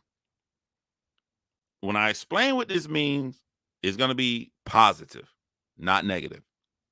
This number 3, that's blatant fucking confidence and swag, right? That's 3. Like this could really work. Right. And so that's guy talk, just off camera. It's not meant to be repeated. You think she was underwhelmed? She shouldn't be. She shouldn't be. I mean, that shit was so fucking smooth. I ain't even gonna lie to you. That shit was smooth. You know, I got everything to give to a relationship. I'm not perfect. No one is. Right. But I know what I have to give to a relationship and what I want in return. Yeah. That's a lot. Yeah.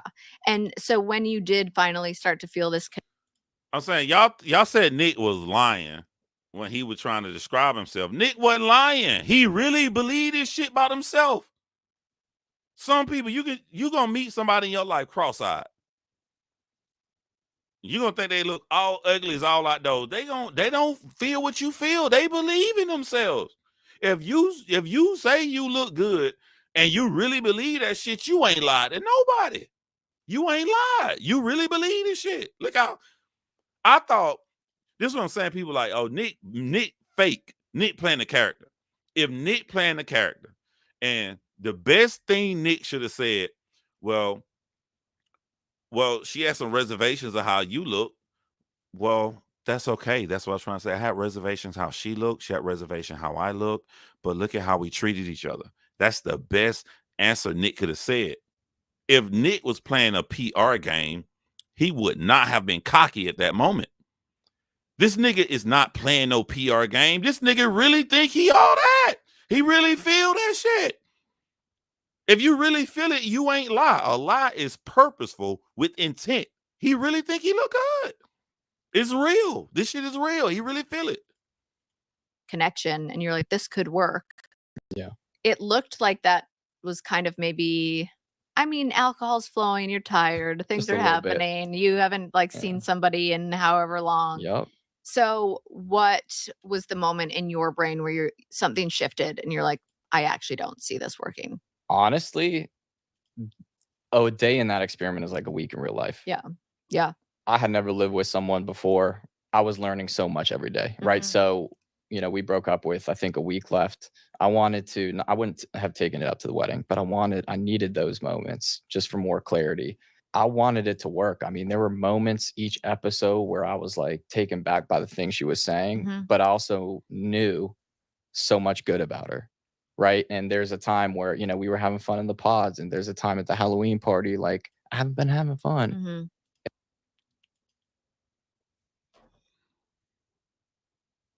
Hold on, y'all.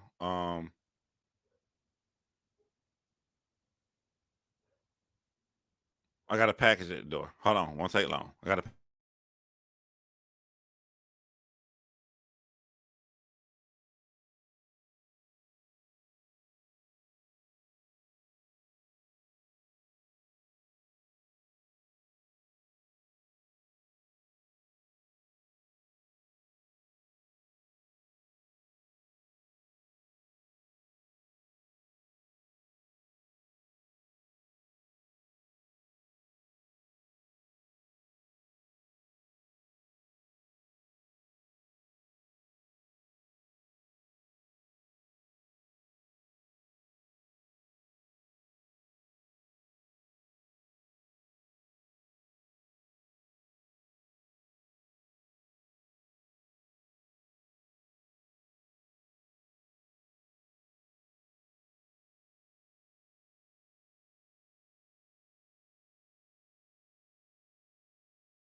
Oh, y'all really waited for me.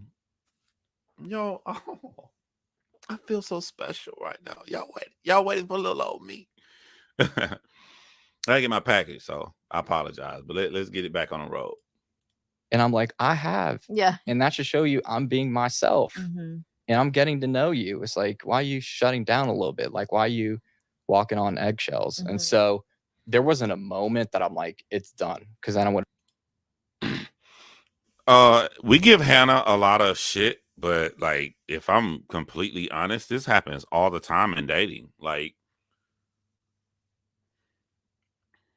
I've been on a trillion fucking dates. I had a woman tell me like, well, the physical connection wasn't there. Physical connection wasn't there with me either, my nigga. I'm looking for a partner in life, and I like everything. I like how we were vibing, everything he was saying, but the physical connection wasn't there for me either. I just was overlooking that to see what else where we can go if we continue to try to get to know each other.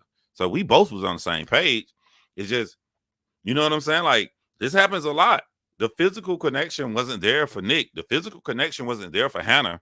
But Hannah, it was almost like she had contempt, actual contempt for Nick for having the audacity to not look like what she conjured in her mind. And she took it out on him. Like, how dare you not look at how I fucking thought you was going to look? You know, that's what I got from it. Would have broken up with her. Right. But I would be stupid to say, like, at that point that I thought it was going to work out. Yeah. But I was really invested. Yeah. So you really did want to like make it work, or to at least try. Yeah, I wanted to make it work, but I was going to be realistic about it, Mhm. right? So if it kept going like that, it wouldn't have worked out for Right. sure. I was Like once you got to the altar, you probably would have said, "I don't." yeah, I would have said no before, Do you? because I don't want to have my family and friends come in just to Totally. say no, you know. And do you think you and Hannah I believe him because of how tight he is with his family.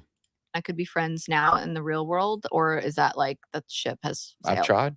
Oh, you have? That's on her, because you know that's the type of person I am. I've reached out like a week ago after watching the last batch of episodes, and Yeah. I've seen obviously the hate she's been getting. Yeah. I'm like, hey, look, not that you need it, but I'm here for you. We went through this together. Mhm. Like, I know it would help me just talking about it. Like, we went through this unique experience. We shared these moments. Like, if you ever want to talk, I'm here for you. Like, And did she respond? nope, Was it seen? I don't know. No Oh. re-receipts on. But Oh, The contempt at first was, you didn't look the way I thought, so I'll fuck you.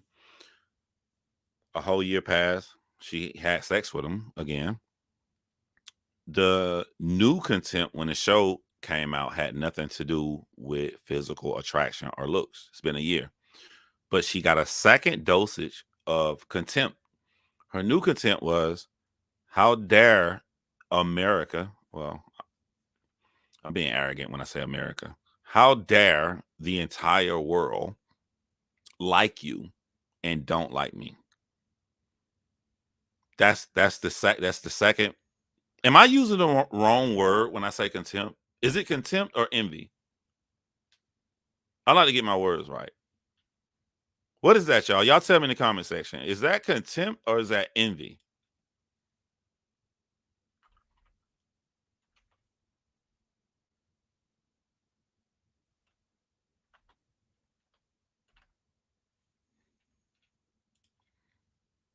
Okay. All right. So looking at the definition is both. What happened on the show was contempt. Because contempt says the feeling that a person or a thing is beneath consideration. Yeah, that's worthless or deserving scorn. So she had contempt for him in the show. She didn't have contempt for him when he was getting love. Or maybe she did. Envy. A feeling of discontent or resentful longing aroused by someone else's possessions, qualities, and luck. Probably put that on luck. Damn, y'all. See, this is what I'm saying. People, and maybe it's YouTubers' fault. People think like the YouTuber is that fucking guy and he got these little people in his audience and he's so above them. Fuck that shit. I'm a regular person. The only difference between me and y'all is I hit a record button. I hit a little red button. Other than that, I love surrounding myself with people who can teach me stuff, people who are way smarter than me. Like, the fuck, you're Ruth Ann Leverett, you are a fucking stranger. As a stranger, you can know so much more than I can know. Because I'm learning in real time. I'm like, okay, when I look at both of these definitions, let's go slow. Let's go back to when they filming the show. They filming the show. She don't like the way he looked. Envy, a feeling of discontent and resentful longing aroused by someone else's possessions, qualities, or luck. Verb, desire to have a quality possession. Okay, so she did. Y'all tell me if I'm wrong. She did not envy him while they were filming. I think while they were filming, it was only contempt. It was only the feeling that a person or a thing is beneath consideration, worthlessness. Show is over. She feels contempt. Now, she does want something that he has. She wants to be loved by everybody. He does have something that she wants. Hannah was so horrible as a human being that no one cares that she looked amazing compared to how she looked on the show. And that is sad. That is because it takes a lot of work. I don't give a fuck if you cheated and use Ozempic. It still hurt not to eat. Like, I don't give a fuck how you lost the weight. The shit you had to go through to lose the weight. And then, like, for no one to care. That what I love about that, it proves as a society how much your personality can affect your attractiveness. For people who new here who don't know me, like Ruth Ann, like When in Rome, I lost 60 pounds. You go to my Instagram that'll be showing up here.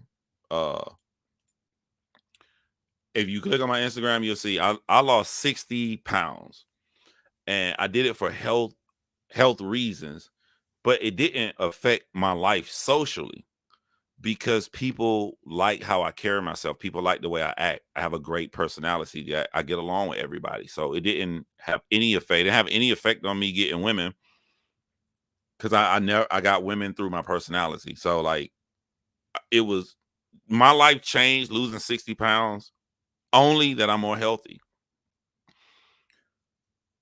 Hannah's life didn't change losing all of that weight for the same reason my life didn't change.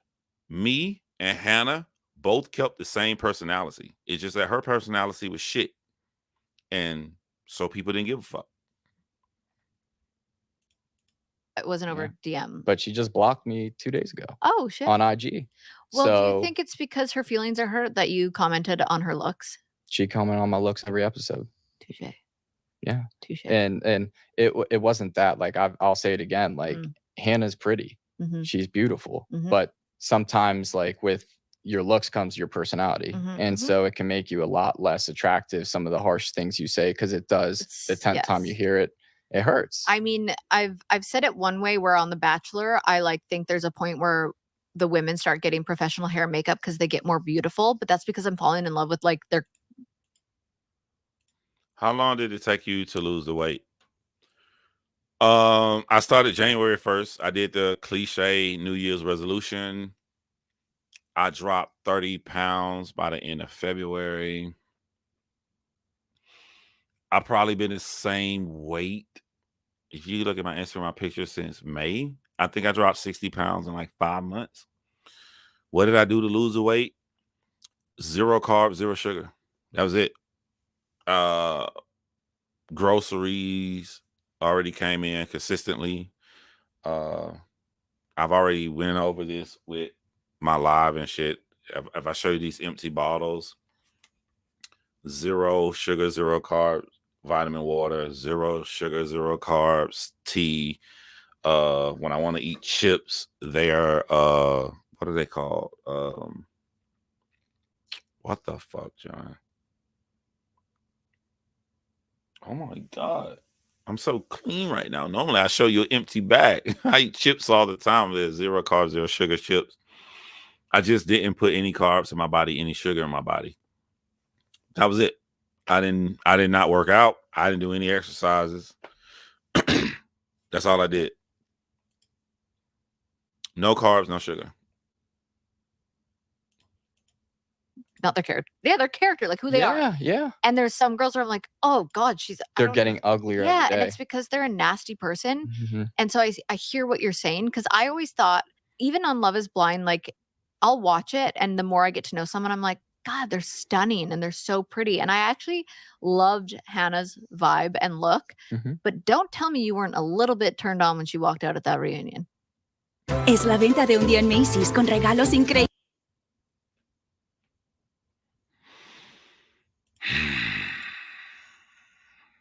Y'all don't understand. I know 99% of y'all don't pay for YouTube. I pay for YouTube. I haven't seen a commercial in about 8 years. It moved a little. Ad. I'm sorry, I was I'm like, old. damn, Ad, she not looks commercial. hot.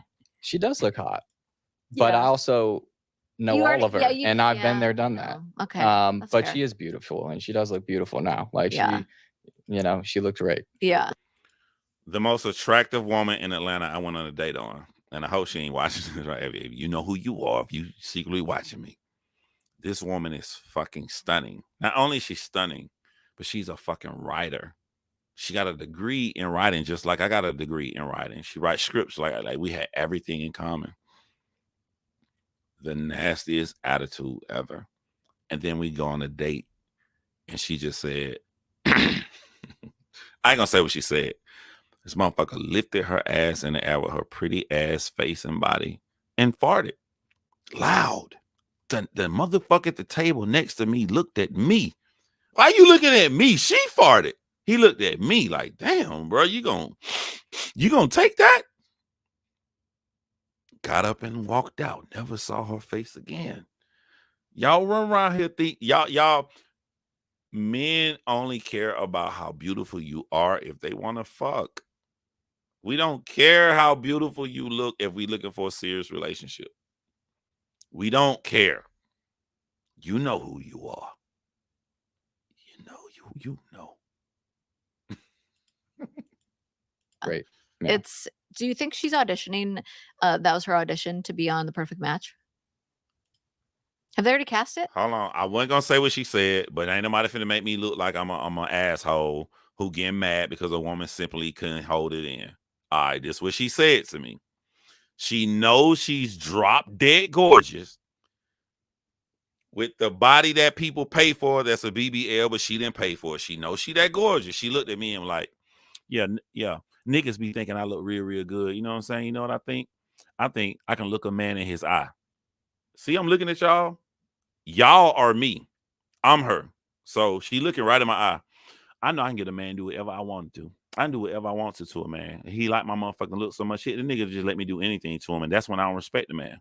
I can do anything I want and he's still gonna like me. That's how it happened. I could have a whole YouTube channel about the dates I've been on, and y'all would die laughing. That's it. I'm not exaggerating. I'm not making. That's exactly how it happened. And I got the fuck up and left. What do you mean? How did I? I'm that nigga. What are you talking about? Don't turn me into goddamn. Don't turn me into Nick. What do you mean? How did I? The fact that she maintained eye contact, she is telling me I get niggas to do whatever I want to, and I'll get you to do whatever I want to, and you gonna take it. No, I'm not. I'm gonna get the fuck up. Now she know I'm talking about her. Now she know. I don't know what I'm supposed to say and what I'm not supposed to say. All I can say is you can guess, speculate. I think they would Perfect Match would reach out to a couple people. Yeah, because they usually do from Love is Blind, right? Yep. I haven't been reached out to. No? I know a few people who have. I'm not gonna say their Okay. names, but you know, maybe everything looked a certain way because something all Yeah. you know. Is it same producers? I don't know. Anybody get mad? I'm stopping this. You got to blame the chat. Her vetting process is to make direct eye contact and fart. Such a shame. And then, like, y'all online, but in real life, when I tell this story to my friends and then I show them her picture, they be laughing. They be dying laughing, falling all over laughing. Like, nigga, you went through that? And then I show them her photo. They be like, damn, nigga, she could afford it 10 times. Have some self-respect, brother. When I show them her photo, they not my women friends. My women friends be like, oh, damn, she look good as fuck. My guy friends be like, nigga, I would have ate that poop. Nigga, I would have ate all that ass. I think it's Netflix. Same. So network. yeah. Would you do it if they asked you? I would have to think about it, but I'd be open to it. Yeah. But I'd have to think about it. You know, I'm super secure with who I am and you know where I'm at in life. Yeah. And it would kind of just be, I mean, you know it from being on other shows. Like it's a lot, you know, watching it back. And I would definitely do Dancing with the Stars. Oh, I have Cuban blood in me.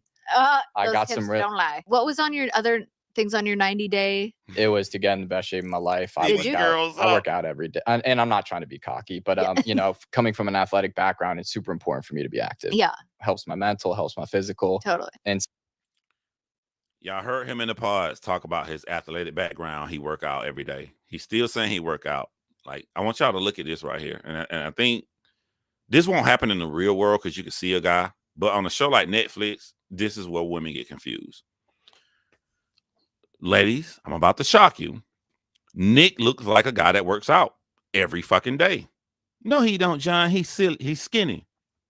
That's because if we tell you we work out every day, you're looking for buff. You're looking for muscles. What about runners? Runners work out every fucking day. What about somebody who is going for cardio? Nick has a cardio fit body. It is in your perception. Again, I don't think you got to worry about this in real life because you're going to see the person. But for somebody on Love is Blind, if you ever plan on going on Love is Blind and the guy tells you he works out 7 days a week, that does not mean he is this big buff guy. He can be a big buff muscular guy, is a guy that works out every day, but just keep in your brain, a guy that works out every day can look like Nick. Yes, lean. He's very lean. Nick looks like he works out every day. He's just working different muscles. So when I'm watching season 7, I never thought Nick was lying. I was sitting there watching the show, knowing like, yeah, he work out. So, and then because I know football, if I'm blind, I can't see, and I'm listening to a motherfucker say he work out 7 days a week and he's a punter. A punter looks like Nick. This is what I'm imagining in my brain. If Nick would have walked out, yeah, that nigga look just like a punter. You set these false expectations, you can only be mad at yourself. coming from an athletic background, it's super important for me to be active. Yeah, Helps my mental, helps my physical. totally. And so, I get it. yeah. I write things down all the time for them to Yeah. happen. And then the other one was to sell a couple homes, but obviously I wanted to sell more than a couple homes. Yeah, So I was kind of just BSing not taking making it it too deep, achievable. but that was the start point Right. of my 90-day goals. And I have them all in my house right now. So when Yeah. I wake up, go to sleep, I look at it. So and you it really moved in helps. on your own now. Yeah. That's Yep. fun. Do you know where Tyson's Corner is? I don't think that the Hannah we see now, the skinny Hannah, I don't think that that's her first time looking like that. I think that's her original starting point. I think she just got back to her starting point. I think Hannah let herself go. A lot of people think that Hannah was this big girl her whole life. I think Hannah was the little girl that we see now and let herself go and lost weight to get back to how she was. And if I don't know if what I'm saying is true, but if what I'm saying is true, then it would make sense that she would date like the buff football guys or the jock or the high school quarterback, as she says. I think Hannah looks like she used to look. I don't think this is new. No, In Virginia? no. I'm Well, Canadian. Do you know I where know, I Leduc, know. Alberta is? I mean, you're on the East Coast, right? So it's 15 minutes outside DC. Really cool spot. Nice. Yeah, Oh, that must be so, nice. yeah. And are you close to your parents still? Did they- 15 minutes. Nice. So they Great. still hit me up on Sunday, want to come over for dinner. Oh, I'm Sunday like, night hell dinners yeah. with the fam. Yeah. So Yep. Katie works for the Ravens and is getting all you tickets on Sunday. Is Hannah going to be there? I don't think so. Oh, Listen to this. because are Katie and Hannah still friends? I don't think so. Were they the best friends? Yeah. Oh, okay. And I was on Good Morning America on ABC7 this morning. Okay. And, they asked Marissa a question about me. And, Marissa and I have had talks off camera since the reunion. Yeah. And we're Because we're Marissa good. and Hannah are close. Or we're Apparently close. We're. What is happening? I need to talk to everybody from the show. Look who hanging out. Marissa is hanging out with Nick. Ramses is hanging out. Hannah, everybody there except for Hannah. This is after the reunion. I think that, what's her name? Katie at that reunion, Katie saw Hannah say, "Of course, girl, I trust you." Hannah didn't stop. It was the one thing she said after that. She said, "Of course, I trust you. I don't trust him." That's what she said to Katie. But on the show, she says, "Nick, I trust you. I don't trust Katie." Marissa mom in her ear. I think they're seeing the kind of person that Hannah was from that reunion. If you're a Marissa fan, you might want to cover your ears. I don't know who said this first. I don't know if it was Nick Viall or if it was Kojo on Little Black Book 91. But I love their theory. It's not my theory that like Marissa would throw anybody under the bus to look good. Marissa was cool and was texting and talking to Ramses all the way before the reunion, get on the reunion and shit on him. Marissa getting all this heat from being very close to Hannah after the reunion, she shit on her. I wouldn't want Marissa to be friends with Hannah because I don't think Hannah's a good person. But if you're not friends with Hannah because you just only always looking out for yourself, then you're just as bad. You dog pile on Nick, and now after the reunion, y'all in this clique, you jump the post that you and Nick friends from this television network. You go into the Ravens game with Nick. Like, I don't like when you shit on me in public, but then you come behind the scenes. If you shit on me in public, apologize in public. If you shit on me behind the scenes, you can apologize to me behind the scenes. But if you apologize to me behind the scenes and be cool with me, but like, I want type of one if you know this, type of two if you disagree. Y'all know that like you cannot be vindicated from TikTokers and YouTube. Do y'all know that? I'm gonna tell you why. I'm gonna show you why. I'm gonna show you why. No, I need that. I'm trying to find a tab I need. Let's go to TikTok. We're gonna go to TikTok right now. Pressure, my pressure coming. Let's go to story time with Ricky. I don't even need to see a video. I just want to see story time with Ricky channel. All right, here we go. I'm gonna stop sharing this for a moment. Let's share story time with Ricky's channel. All right. Out of every video she's ever done in her fucking life, she has 5.5 million likes. I don't know how to see how many views she has, but typically your likes are 10%. So let's say she got 50 million views, right? Yeah, that'd be 10%, right? Do you know how many fucking, and that's on all her videos. We're not talking about her section of videos on Nick, her section of videos on Ashley, her section of videos on Tyler. Everything she's ever done in her life, I'm guesstimating about 50 million views. See how many views Netflix is getting when they put these fucking episodes out across the world? So your greatest defender, let's say Cole. Cole is a bad example because Netflix saved him after the reunion with the cuties shit. Who got fucked up and got vindicated online only by all of us online?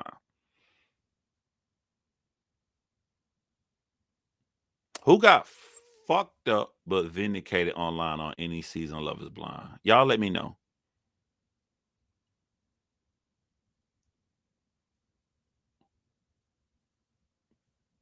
Let's say Ramses.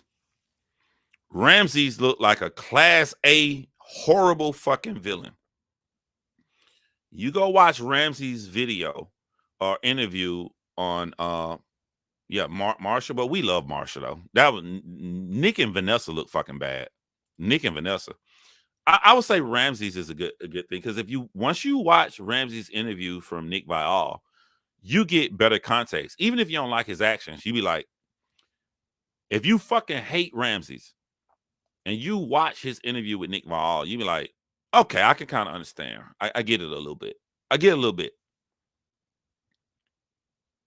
How many fucking views does Nick Viall got on that Ramsey's interview? How? Let me go to YouTube. I just want to show y'all you can't get vindicated online. We watch it because we're diehard fans. He's vindicated through us. But whatever you are on that show, you will remain forever. So Nick Viall on the Ramsey's interview, he got 47,000 views. 47,000. Netflix is getting 400 million views. 400 million to 47,000. Now it's more than 47,000 because people like me, all of us, we gonna take it. We uncover it. Ramsey's got fucked up. Ashley hurt Ramsey's because if Ashley interview wouldn't have came out the next day, more people would have been making videos vindicating Ramsey's. But since Ashley's storyline better, we care more about Chicken Nugget and his fucking children. It hurt him. So we can't go by how we feel. We are super fans. You go by the normal public audience. However your reputation is on that show, that's how you will remain.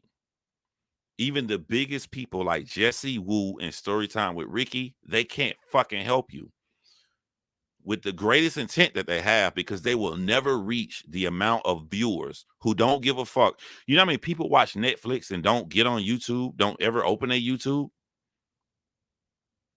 You know how many people watch the show and once they see the season finale, go into the comment section, read the comments. If you just watch the show and then you click on Jesse Wu video and they get 3 seconds in, she talking shit about Ashley, and Ashley looked nice on the show. The reunion looked like it cleared it up, and they see Jesse Wu talking shit about Ashley. They're like, yo, why are you being mean? What the fuck is this video for? I don't even want to watch it. Fuck you, Jesse Wu. They not gonna invest an hour and a half before Jesse Wu shows the screenshots. They're not gonna invest an hour before I show the screenshots. The majority of people are just casual fans. So you're fucked. You are fucked. Hold on, y'all.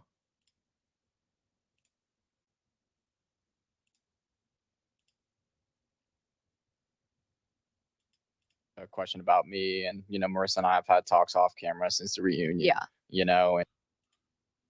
And I just had to hit that a little bit back because I'm like, yo, you done went so deep, you didn't forgot your own motherfucking point, John. My point was 99%, no matter how much we try to vindicate Nick, 99% of people are just gonna know Marissa went off on this motherfucker.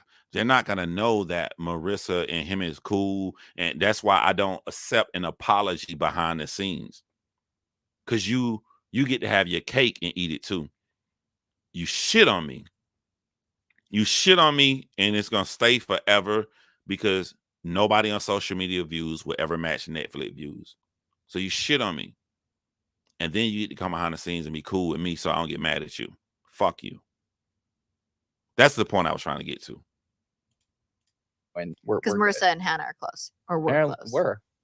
What is happening? I need to talk to everybody from the show. I What's mean, going like, on? it's not, like, just hearing that is like, damn. Well, like, not that you can't make it work with anyone, Right. but it's like, clearly you say the same things to me that Right. you tell other people, and Right. we all know she's beautiful and intelligent, got a lot to give, but like, there's a reason why the closest people to you are kind of thinking of you in that light. I wonder what is going on in her heart. Like, I feel like something's blocking her. It's yeah. You know? Yeah. I try not to think of what it is because that's not me, but Right. Not true. Not true. Oh, L said, I'll challenge you. L said Marissa the first person to wash away a good edit. Nope. I think I need something to block my face from the tomatoes y'all about to throw at me. Zanab.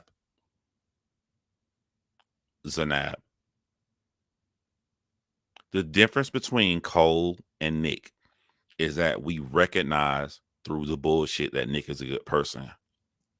on the season.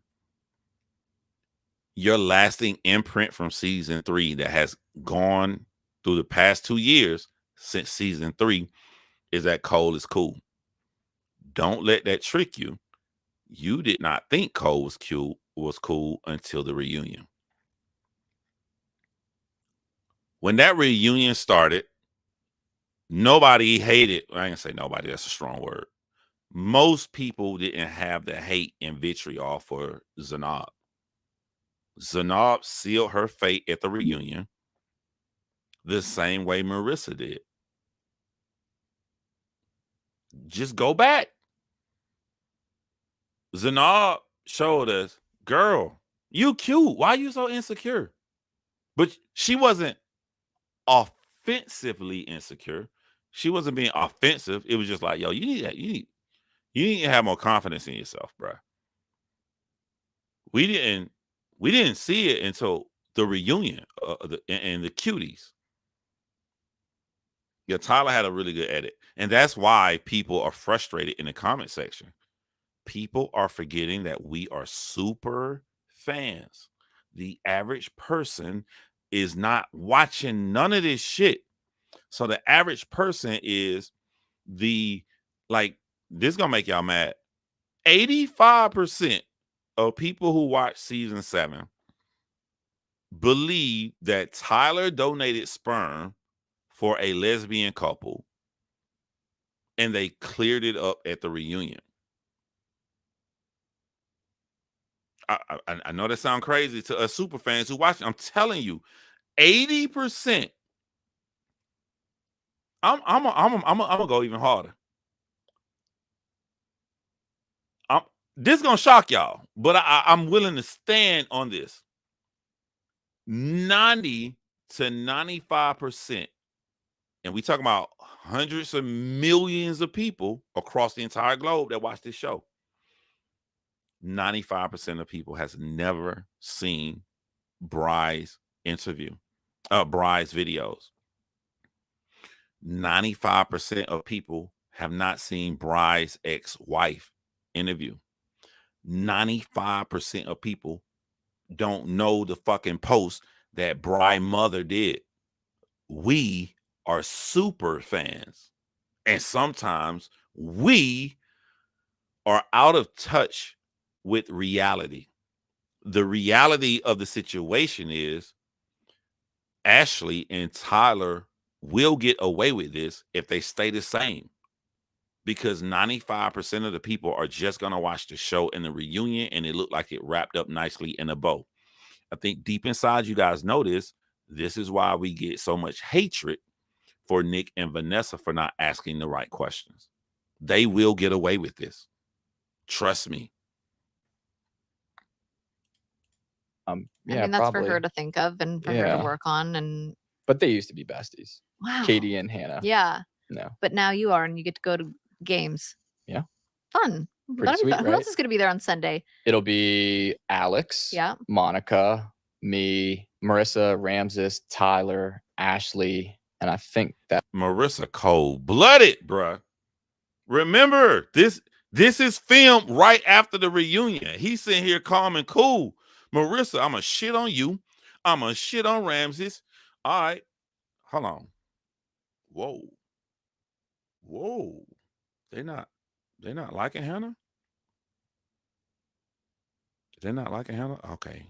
Time to get rid of Hannah.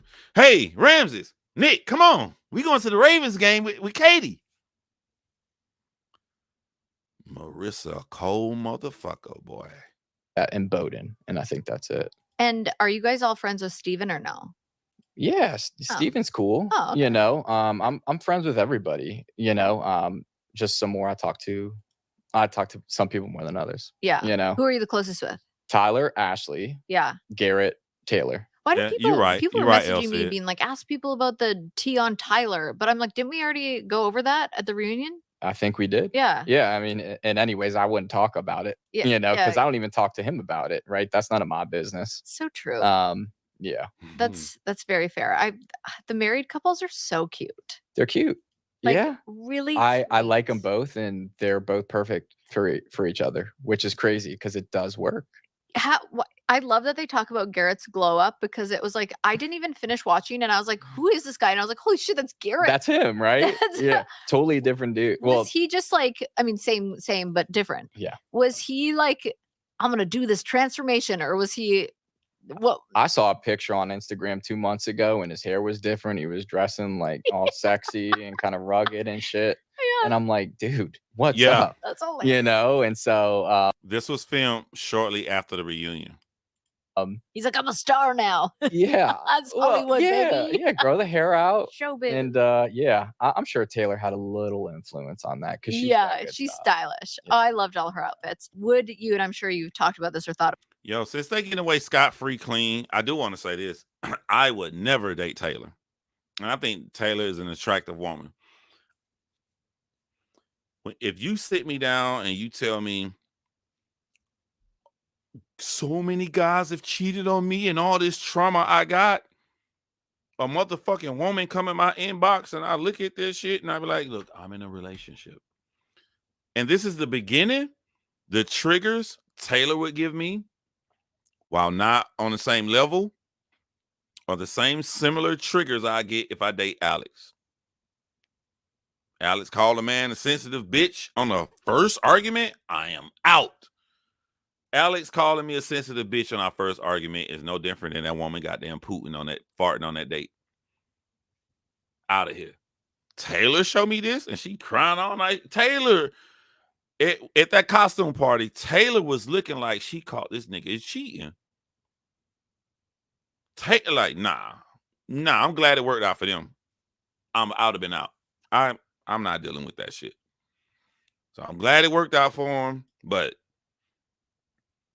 that one argument, like, to be in top tier Netflix status, and maybe my number one couple I love, they're not even top tier. Top tier is Cam, Lauren, Brett, Tiffany. Nobody else. My favorite couple, Zach and Bliss. I think Zach and Bliss is more realistic to teaching lessons of getting over your fears and it being the number one person specifically designed for you. That's my soft spot for Zach and Bliss. They'll always be my favorite couple. But that one argument outside that costume party and the argument inside, it has forever thrown Taylor and Garrett out of the top tier. No top tier. about this, but ever consider dating Katie now that you guys are out of the pods?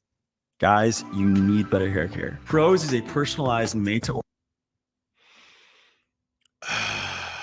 Girl, get your money. I ain't even mad at you. Get your motherfucking money. I don't know. Probably not. Yeah. You know, I'd have to think about. Barnett and Amber is the couple I want to live next door to me. I would rather have Barnett and Amber live next door to me than Zach and Bliss, other than I'm in Brazilian Jiu-Jitsu, mixed martial arts like Zach is. Could have some fun there. Brett and Tiffany. I don't like Brett as a friend because the friendship I saw from the show, after the altar, was Brett and Marshall. Marshall doing all the talking. Brett just sat back and had a smirk, and the smirk made the wrinkles in his face. Young people, y'all ain't gonna catch this. Old people, it made Brett look like Alf. Like, I don't want no nigga. I don't want a nigga to be my friend where he just smirk. Like, I'm out here balling like, I loved her, man. She did me wrong. And Brett like, nah. Cam may be cool, but I feel like if Cam was my neighbor, Cam at my house, I'm grilling, and Cam standing by the grill, we having fun, we joking. I feel like soon as I look next door and look and see Lauren on the back porch, this nigga gotta leave.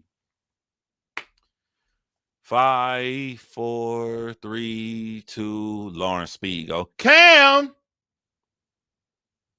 See you tomorrow, man. See you tomorrow. I think the most fun I would have out of all the couples on Love is Blind being my neighbor, it would be Barnett and Amber. I wouldn't give a fuck if it was Barnett or Amber. Barnett can come stand next to me on the grill, or if he don't want to come, Amber can come over. Nigga, let your wife come over. She fun as a motherfucker. And if Amber, imagine if I got a girl and Barnett and Amber, my neighbors, and we close friends. Barnett chill, he don't want to come out. Amber come over. And some chicks at our party secretly jealous of my girl, and they try to jump on my girl. I'm in the house putting the season on the next batch of meat, and 3 girls try to jump on my girl at my house, and I look out the window. Amber's swinging too. Amber's swinging first. And Barnett and Amber, hands down, the number 1 couple out of the history of Netflix. I want to be my neighbors. I just said, why not Lauren and Cam? Cam gonna be standing next to me on the grill. I'm gonna look next door and see Lauren on the back porch looking over. And I know that look, nigga, he gotta leave. He gotta go. Cam not gonna even make no excuse. Cam gonna do that look. Y'all know how Cam be looking. I'm gonna go. My wife is calling. Barbara. All right, I see you, nigga. This was Memorial Day, I guess. I'll see you the 4th of July,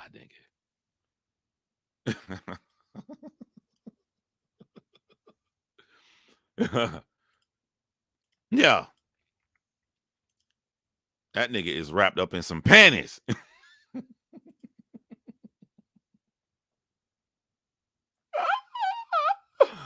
Yeah. Barnett and goddamn Amber, the greatest couple you want to have as your neighbors. Trust me on this, y'all. About it, but just kind of, remove myself from that group of people who were on the show and find something great for me. So. Yeah. What usually, because I know the Love is Blind I'm a super experiment is fan. about like personality. What usually do you go for? Did you talk about that on the show? What your type usually is? A little. Yeah. So I thought I had a type, and it was darker hair. Now hold on. Hold on. Y'all know if you come to my channel, I call out when I'm wrong. I am contradicting myself because let's say I got a girl.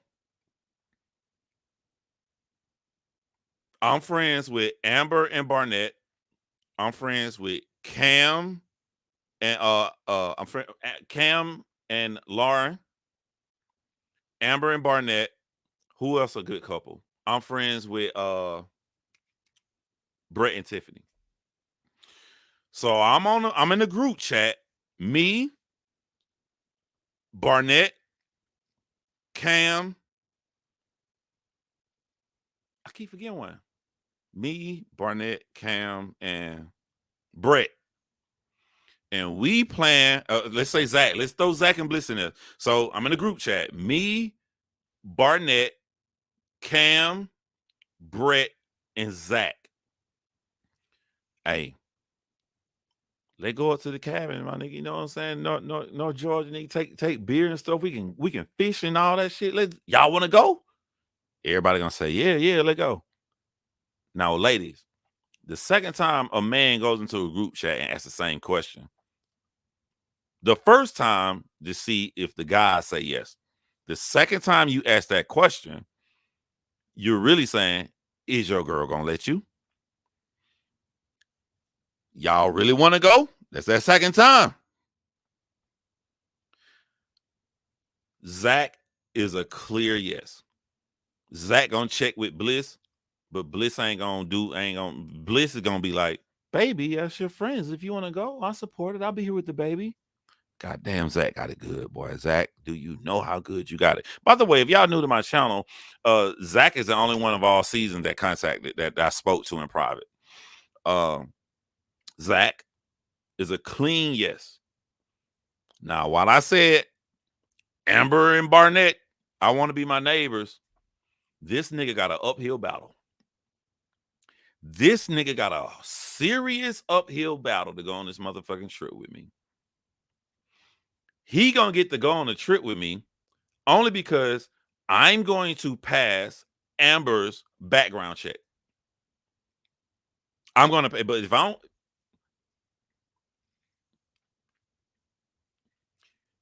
and the thing about Barnett, he not going to even try to put up a fight when she say no. Nah, I don't want you to go. And she said, I can't go. Did you ask the second time? But I can get Barnett to go on that trip. See, you got to know your people. You don't ask Barnett to go on the trip. You be like, Barnett, stay in the backyard. Knock on the door. I know how to talk to Amber. I know how to get that try. I can get Barnett to go. Boom, Barnett going. So it's me, Zach, Barnett, Brett going. Brett going. Brett just boring. He ain't gonna do nothing on the trip except shadow box. Brett going. Brett going. Tiffany goddamn clip his toenails if he asks. Brett going. Brett easy. So who we got left? We got Cam and Lauren. That's a big problem because the way I feel I can connect and get the Amber crazy ass, because there's some craziness in me, I can convince Amber. Lauren, tell Cam no, he ain't going on the trip. It's over. I don't know. He ain't going. He ain't going. Brett got a pet slack. Yeah, he ain't. It's over. Amber want to come too. Yeah. But that's why you like, that's what I'm saying. They're the best neighbors you can have from Love is Blind history, because if I want an all guy trip and somebody's wife want to come, like, fuck this shit. She can't come. If Barnett say, yo, Amber coming. Oh, hell yeah, bring Amber, nigga. Bring Amber. A bear come out there, it's 6 of us. 6. Amber run into it first. I don't want no woman on my guy trip unless it's Amber. She cool. She be one of the guys. Kind of, likes to work out, active, likes sports or had a sports background, and then someone who's just fun. Yeah. Good sense of humor, can laugh, Yeah. right? But also serious about their work and, ambitious. Yeah. Right. So other than looks, it's like those are pretty key. And that's like typical of what you've dated in the past. Why they gotta know? I've only dated one other person before the show. One? Yeah, because I was super invested in football and I was Wow. super invested in real estate. But this is what I'm saying. When I saw this, people missing about Nick. He dated somebody from high school to when he went to college. Soon he went to college, that career took over first. Look at how the way she put him down. Look at how Hannah put him down. He ain't had a relationship since he started focusing on his career. last couple of years, and Yeah, but I you gotta could get my argue to stuff. say a lot of people invested in football are also invested in women. But you Mhm. were eyes on the prize. I'm a kicker, so I'm not a football player. Oh, got it. Right. Yeah, no, I just I'm kind of picky, not picky in the sense that I'm judgmental. Right. I just kind of know exactly what I'm looking for. So if we have a 30-minute conversation, I know it's not going to work out. I'm like, hey, I appreciate your time. You're beautiful. You're going to make someone happy someday, but just not for me. Yeah. That's fair. Yeah. Wow. Only one other person you dated. And what happened there? You guys just weren't meant to be. It was high school into the first year of college. Yeah. I didn't know what love was. What shade? What And I shade is thought he I did. throwing? Did you learn so much about yourself through Love is Blind? I learned a lot. Yeah. I went. Hey y'all, I'm gonna unpause it, and when he talking, I'm gonna say something because in my head it's so loud. I don't know if y'all can hear me. So when he talk, I'm gonna say something, and type a 1 if you can hear what I say clearly. Type a 2 if you can't hear me. I just want to gauge what happens if I don't pause it. Say so much. I was like 90% of the person I am now. Yeah. But that other Of all 10% is seasons, so I'm key. most So attracted. you're to 100% of Alex. the person you are now. Mm-hmm. Shut up. Mm-hmm. No. I think so. I mean, maybe 98. I think my What? wife and my children will fill in the last part. Was the experience what you expected? And I know you say you're 90% there, but what do you think the biggest lesson you did learn was from being on the show? The experience was fantastic. Yeah. I'll just say I had a lot of fun with it. I have no negatives, and I think it went almost That's how a I good thought thing. it would. I mean, I kind That's a of good thing. pictured myself I wasn't going to force anything, but Yeah. I wanted to find someone if it fit. And so in that sense, I think it worked out. The biggest thing I learned is to be open and vulnerable not only with other people, but myself. I hadn't told a lot of people a couple key details in my life, Yeah. or, if I was feeling a certain way and I wasn't the normal Nick, energetic, outgoing, smiling, I would keep it to myself, confiding in your friends and your family. So here's my confession, right? To find out that Alex did the biggest triggering thing to me, the biggest thing you can do is like the very first argument, you call a man a little bitch. Like, I can't do it under no circumstances. Zero. I cannot do it. Earlier this morning, my dumb ass went to Alex's TikTok, knowing how motherfucking cute she was on the show, and she done lost, she lost about 40 pounds. I didn't even know she made her own dress for the reunion. I'm sitting up there looking at a motherfucking woman today that I know I would never fucking date, but she looks so fucking beautiful to me. Alex's face doesn't match her actions. Alex looked like, just not even body, just face alone. Hey, y'all know we were making a new anime. Yeah, it's gonna be all black people. That's how Alex looked. I don't care if he triggered her. I don't care. We're talking about me. You don't think I went back to 2019? You don't think I went back to you don't think I scrolled into that motherfucker wouldn't scroll no more?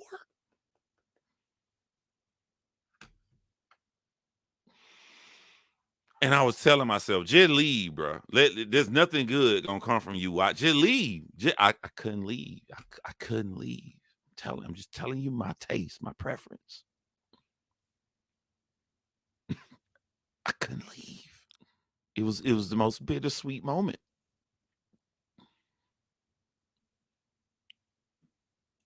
No.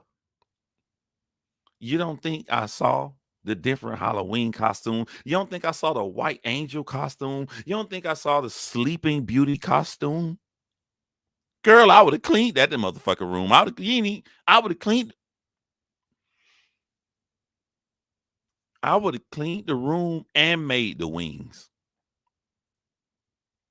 But you called the man a little bitch on your first argument. I can't get past it.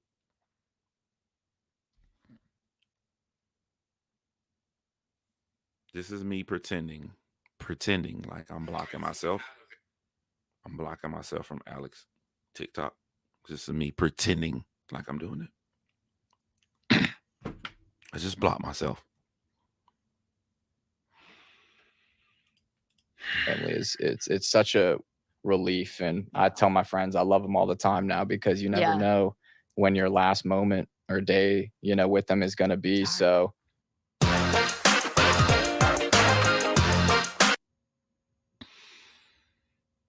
why I can't be a hypocrite? We gonna act like I'm the only person that's not a hypocrite here? We really gonna do that? That's what we doing? I can't get past it. I can't, because you don't date off beauty. You date like boyfriend, girlfriend is leading up to a marriage to spend the rest of your life. What the fuck is to happen after you're locked into a contract if on the very first argument she call you a little ass bitch? And she doubles down on it at the reunion. It's just so bittersweet. You know how many women have been on the show for the past 7 seasons? You know how many people? And you find the one that you are specifically most attracted to. You see her face?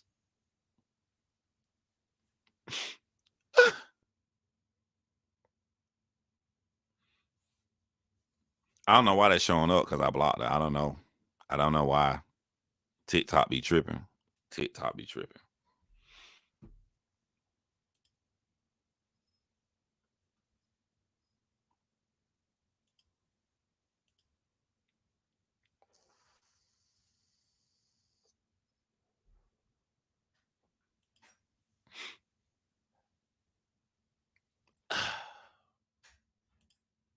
I'm changing the subject. I don't want to talk about this no more. I don't want to talk about this no more. I can't take it. I can't take it. And then somebody said, John, you doing Nick interview today. Hold on, why Nick muted? Brought back. Yeah. Yeah. Defi's Verso Shock technology is here to save the day. Be good for sure. They're like, yo, John, Nick didn't just drop an interview today. Alex dropped an interview too. So my next video got to be on Alex. When I go live and break these videos down, it take over 2 hours. It take over two. I gotta watch this shit for 2 hours.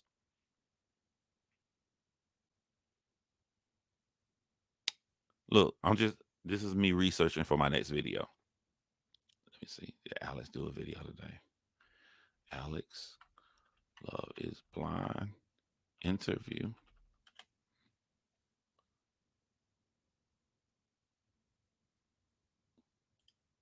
Today.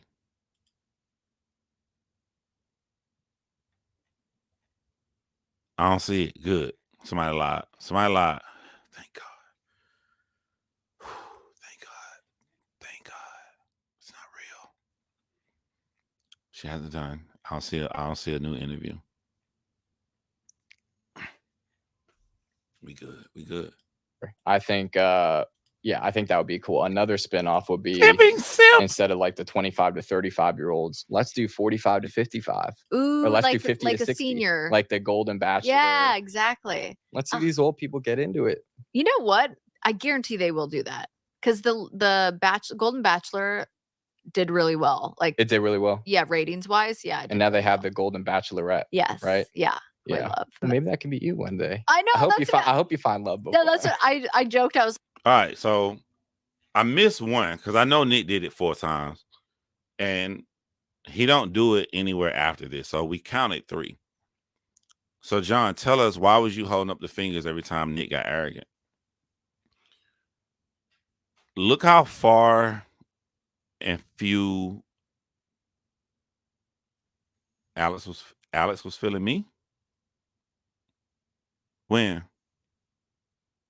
She tagged me? What you mean?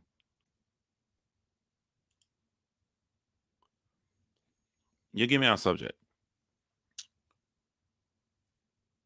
4, Nick is blatantly arrogant. But this interview didn't cut him out of context. When Nick said those 4 arrogant things, only 3 we caught. What did you think of Nick watching it? Those little 2 to 5 second moments in between all of this being open, mature, talking about his business, being laid back, chilling. What did you think? Did it matter? Or did it come across as he was flirting with his host when he did those 4 moments, 3 of which we caught? It didn't. The reason I wanted to count those things was because I wanted to show y'all the power of editing. I did this live. Had I decided not to go live and make a video about this, what if I would have cut all 4 of those super swag, arrogant times that he was just joking around in this interview and put them all together? That's what Netflix did to Nick in the pods. Seeing those tiny moments in real time when Nick having a conversation, and this interview only lasted 48 minutes. When you are in the pods, you are talking to somebody for 3-4 hours. The more you fall in love, the longer. People be in the pods 6 hours sometimes. 6 hours sometimes. That's why I wanted to make a point during this live. I'm going to hold up my finger when he do it.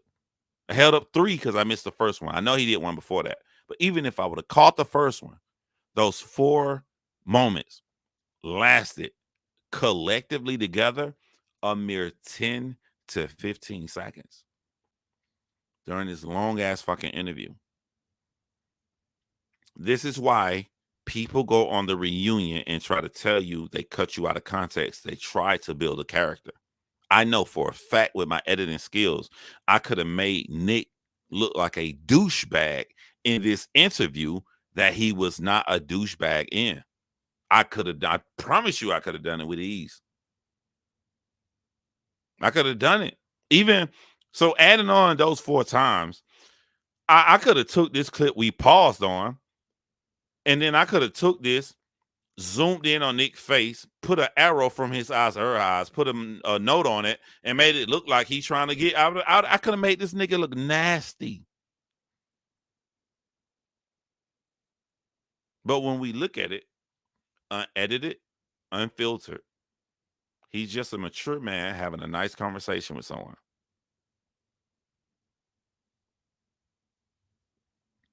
No, the 3 things I pointed out, it wasn't a direct flirt. That's what I'm saying. Like, when you don't know how to defend yourself,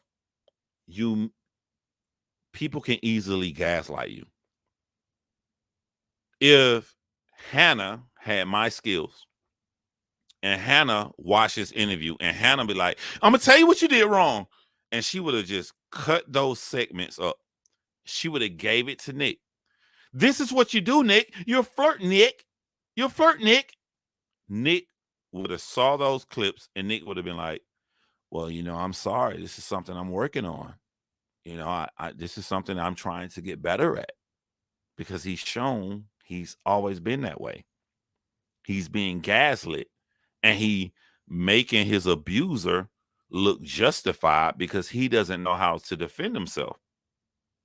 Nick would have instantly said, well, I didn't mean it. I'll try to get better. Get better at what? We watched this video in whole. He never flirted with this woman.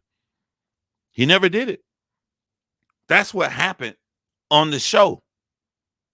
That's what happened on this show.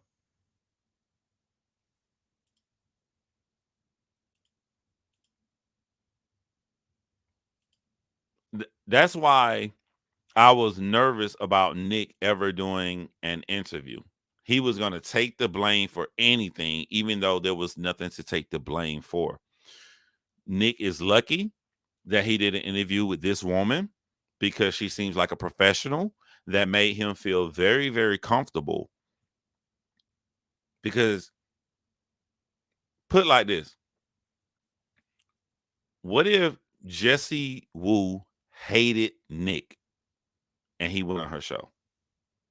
If Jessie Woo hated Nick and he went on her page, she would have ate him alive.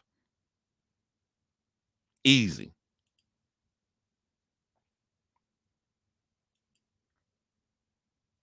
Yeah. If he went on Nick Viall, easy. Yeah, I'll be Nick Viall. I can't lean back far enough because my camera's too high. I nigga always hold his mouth like caramel stuck in the back of it. I don't know. I was watching the show, and it kind of looked like you was a dick, and you said, you kind of did say, Nick, you wasn't attracted to her. You call her a grenade. Nick would have said, wait, I didn't call her a grenade. Yeah, 2 guys said you call her a grenade, and plus, I'm on the show with my wife and a bunch of women sitting beside me, so I gotta be on the side of the girls and women on the show. They'd have ate his ass alive.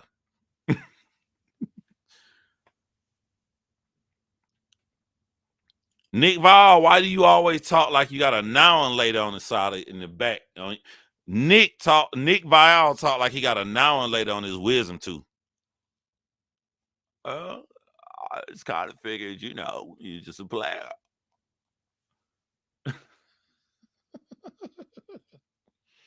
I'm saying, Nikki D, who we're watching on the screen, does not know how to defend himself when people are coming at him. And I don't think it's because he's dumb. I think Nick doesn't know how to defend himself because he has lived his entire life that if something is wrong, you instantly jump past that and keep pressing forward. Same thing he did in his football career. Same thing he did in his real estate career. Same thing he did in his relationship with Hannah. It all matches. He got an irritated cavity. The only thing I couldn't do, I couldn't put my legs up and cross my legs because y'all wouldn't see me because my chair's so laid back. But that's all Nick Viall do. And a pair of Nikes that look like Adidas Sambas. That's all he do. Nick never had to put dukes up when folks come at him. Yeah. And he survived by just brushing past it and kept and being charismatic and moving forward. So now, one thing I do want to say, watching this interview, watching the show, I agreed with Katie. Katie gave Nick a great assessment of his character. But watching this interview, I don't think that Nick directly flirts. Like, he tried to use flirtation to overcompensate for something else.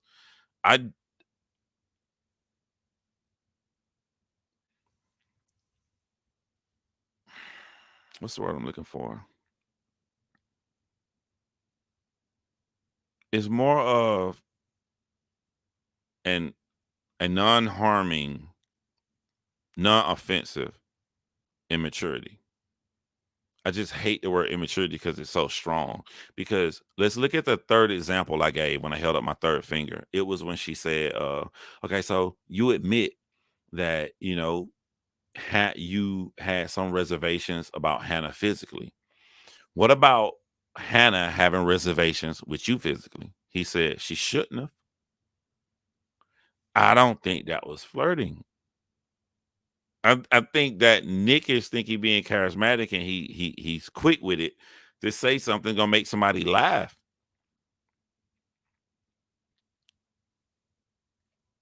This chick here used to date him.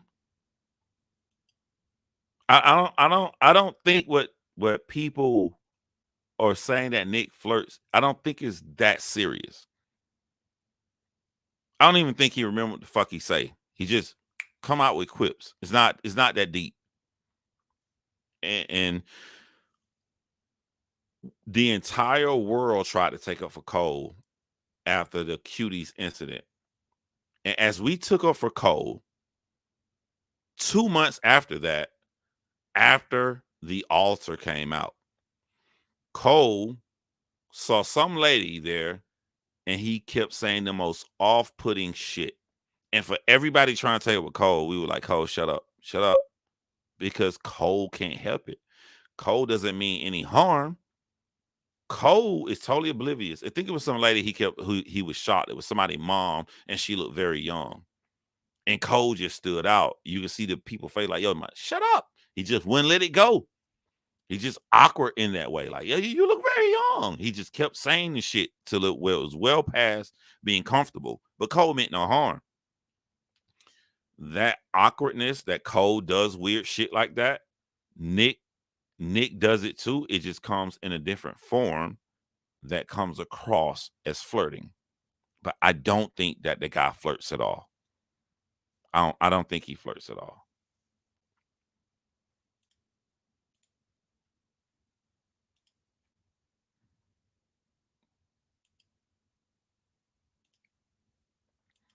If you are new here, when Nick said he looked like the Travis Kelce Travis Kelce comment, I took it as he really believes it, because when he met her, he said, you already knew how I was gonna look. Shit.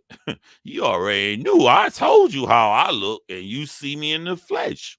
I told you I look like Travis Kelce. And now you looking at me. You already knew how I was gonna look. I just think that he wrong. You don't look like Travis, but I really believe Nick thinks that he does. That off-putting shit that Cole kind of has. Y'all saying that this host of this show dated Nick Viall?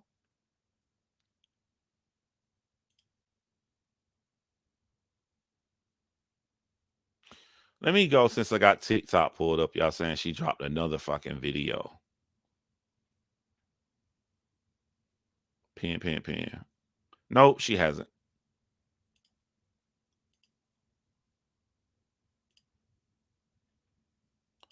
I don't see it.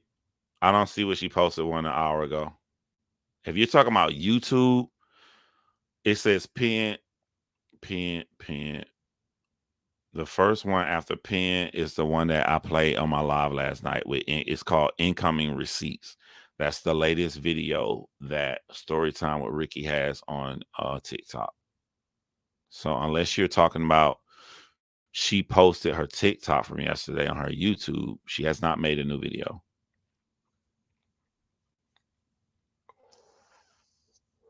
So Denise, the YouTube video. So Storytime with Ricky she's TikTok first. I don't know why when you make more money on YouTube. So the video that you're talking about, we already saw last night. And if you go to my last live, I posted it during the live.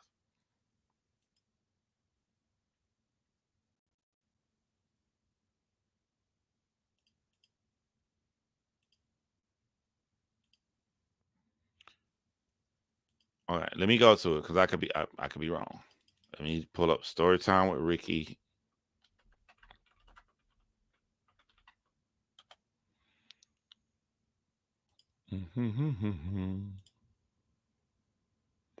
It says Storytime with Ricky YouTube channel, latest video 3 days ago.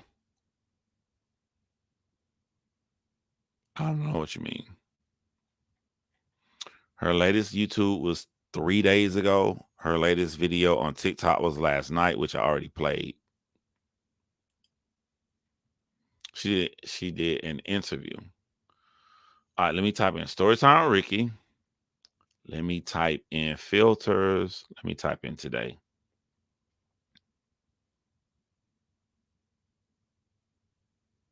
That's an hour and 39 minutes. 20 minutes ago. It's a little too late. Maybe I do that as another video because we'll be here all fucking day if I did that shit. Or I have to stop the live and immediately just make another video.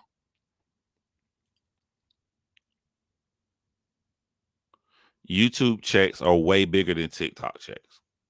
It's not even close. The channel is your aunties can never. I got it. I got it. And I got it because it's 1 hour and 39 minutes. We are almost 3 hours in.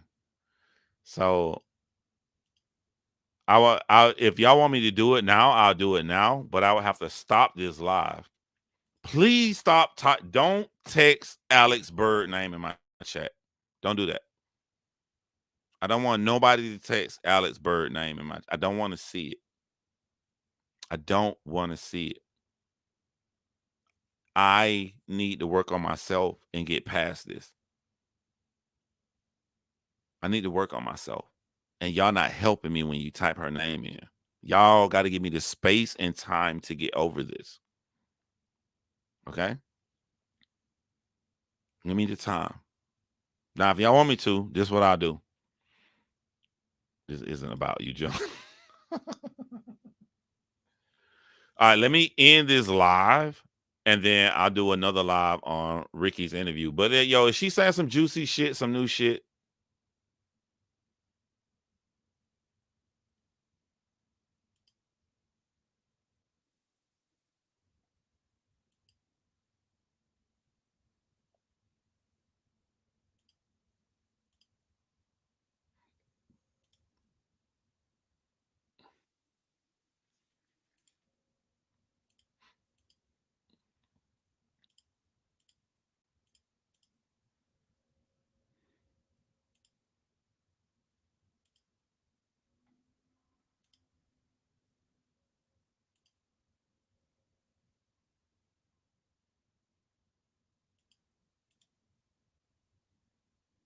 All right, I'm gonna do a skim look through, and I'll probably go live in like 30 minutes. All right, we're gonna end this live, and if I do go live about it, it'll be at 5 p.m. Eastern Standard Time. Okay, give me 30.